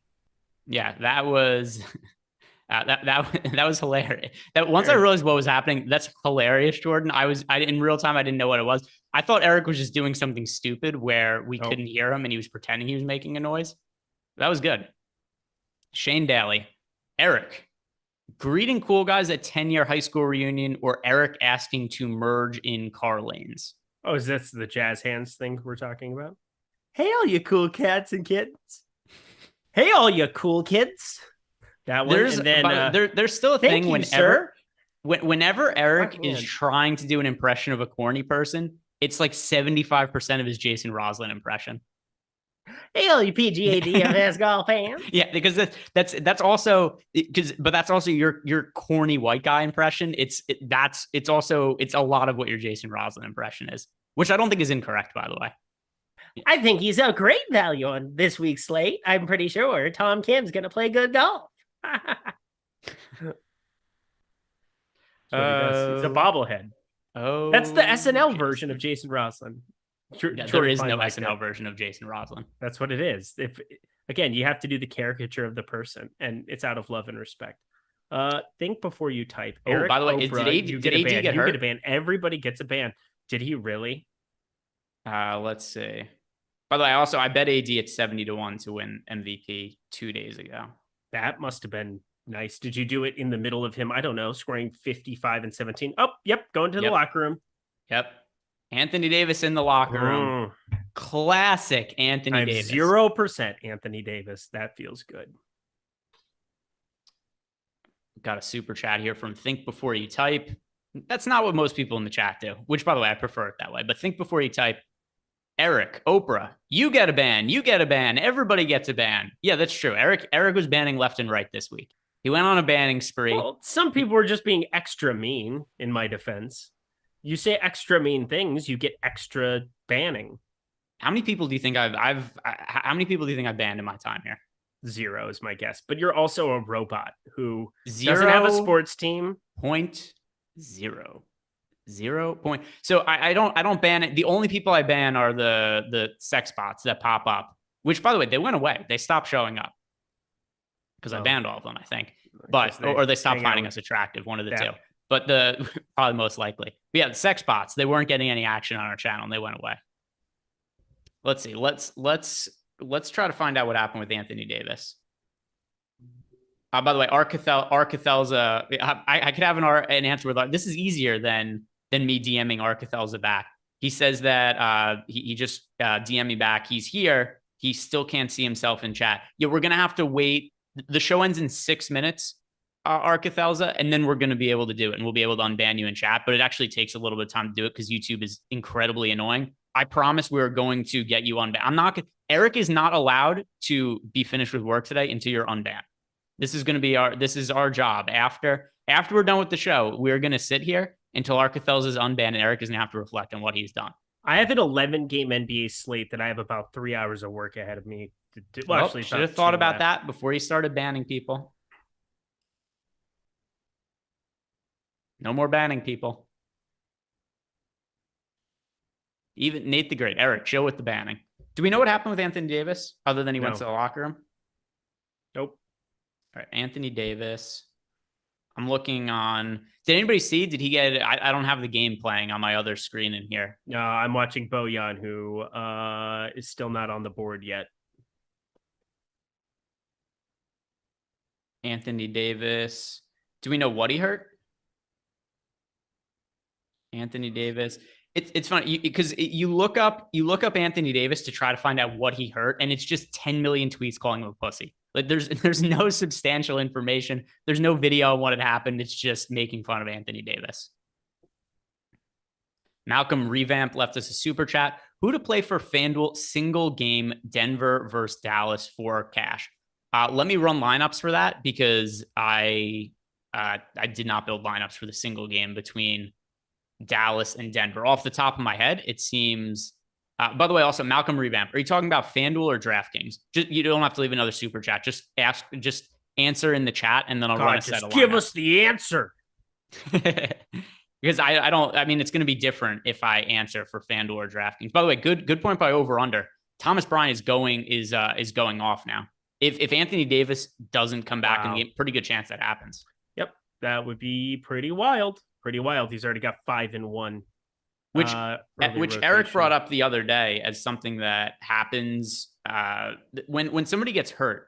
The fallback is not just like, oh, do or do you not have this guy? It's that there's these random guys that are really low owned that then just end up destroying slates because they're put in a way, way better situation. And the thing is, like, Naz Reid was at 5% of play you could probably get behind already because if foul trouble happens, if other things happen, but an injury changes it drastically when it's in the first quarter. So like Thomas Bryant, it's going to be impossible to win tonight if you don't have Thomas Bryant, if he's 4 or 5% owned, just because of how, if the chalk goes off, somebody has that combination. So like injuries, it's tough to account for. Anthony Davis, I will say on a 3-game slate, not the worst injury to account for. So there's at least some type of game theory that makes sense there. Kyle Lowry, decent start. Lonnie Walker, please get your shit together, sir. All right. So Malcolm Revamp wants to know for both DraftKings and FanDuel who the top plays are for the Dallas-Denver game. Eric, could you just go into Fantasy Cruncher and build a set of lineups for FanDuel for that? And I'll do it for DraftKings. And then we'll just say the players that we ended up getting to most often. Because I presume that you, like myself, have not built showdown lineups for that late game. So I'm doing hang on 1 second. Joe K, $2 super quick as I'm pulling it up. Tied with the same lineup. Is it worth pivoting off TH? If it's a head-to-head, no, because then DraftKings can refund your money or you'll at least be splitting and whatever else there if you have identical lineups. But like legitimately, do not, if you have the nuts and you have a really good lineup, if you're tied with somebody, stay with THJ. He's just too good of a play. Yeah, totally agree. All right. So I'm going to build 10 at 0 randomness, and we are going to crunch and see what comes out with our projections. And you did it for FanDuel, correct? For DraftKings, you said. I said I was. It doesn't matter, but I'll do it. I'll pull up FanDuel. I'll pull up FanDuel. Okay. I'll go to FanDuel. I did it for DraftKings already, so I could read off the players that I got to the most. On the high end, it should come as no surprise. Do whatever you can to get to both Luka and Jokic. They come up in most of the highest projected lineups. As far as value goes, cheap guys. Ish Smith ended up popping up for me. Tim Hardaway Jr. and Maxi Kleba. Oh, and Josh Green as well. So those are some cheap guys that you could get to that will enable you to pay up for both Luka and Jokic in lineups. And as far as the two of them, I ended up getting to more of Luka as a captain than Jokic. Terry McBride breaking news that Anthony Davis could have pulled a DK Metcalf and just gone and took a little doo-doo. Well, so here's the thing, though, is that DK Metcalf also did that the week after. And I was like, oh, cool, he's probably taking another shit. And then he was actually hurt that time. Yeah, it still worked out okay. I have his elite card. If anybody wants it, I have the number 1 and number 6 DK Metcalf. Jump on into the Rainmaker streets. All right, Luka Doncic, Nikola Jokic, only MVPs. You should not play anybody else in the MVP spot. End of story, period. I don't care what you think about contrarian, whatever. Just don't play anybody else there. They're the only guys that I'm showing up or that are showing up in the star spot. Their salaries really aren't that crazy. You have 16.5 for Luka Doncic. You have 16K for Jokic. And then there's enough value to be piecing around as I'm going through some of this. So I'd be very, very strongly inclined to go primarily MVP star there. I know I'm always trying to find ways to get different there, but then Bruce Brown Jr., as I would expect with, how much I liked him today coming in there, he's definitely the guy showing up the next most. Aaron Gordon, and then just all these ancillary options. Tim Hardaway Jr., a little bit different when you look at him for tonight's slate, 10-5 over on FanDuel for that single game. Much more inclined to try to go cheaper and take shots there and take the raw points in Jokic and Doncic. Okay, that is going to do it for us today, guys. Thank you very much to everybody who stuck around. If you haven't done it yet, like the video and subscribe to the YouTube channel. Everybody, I hope you have a great night. We'll see you back here tomorrow. Eric and I are about to stick around here and unban Arcathelza from YouTube. Time to bring Arcathelza back.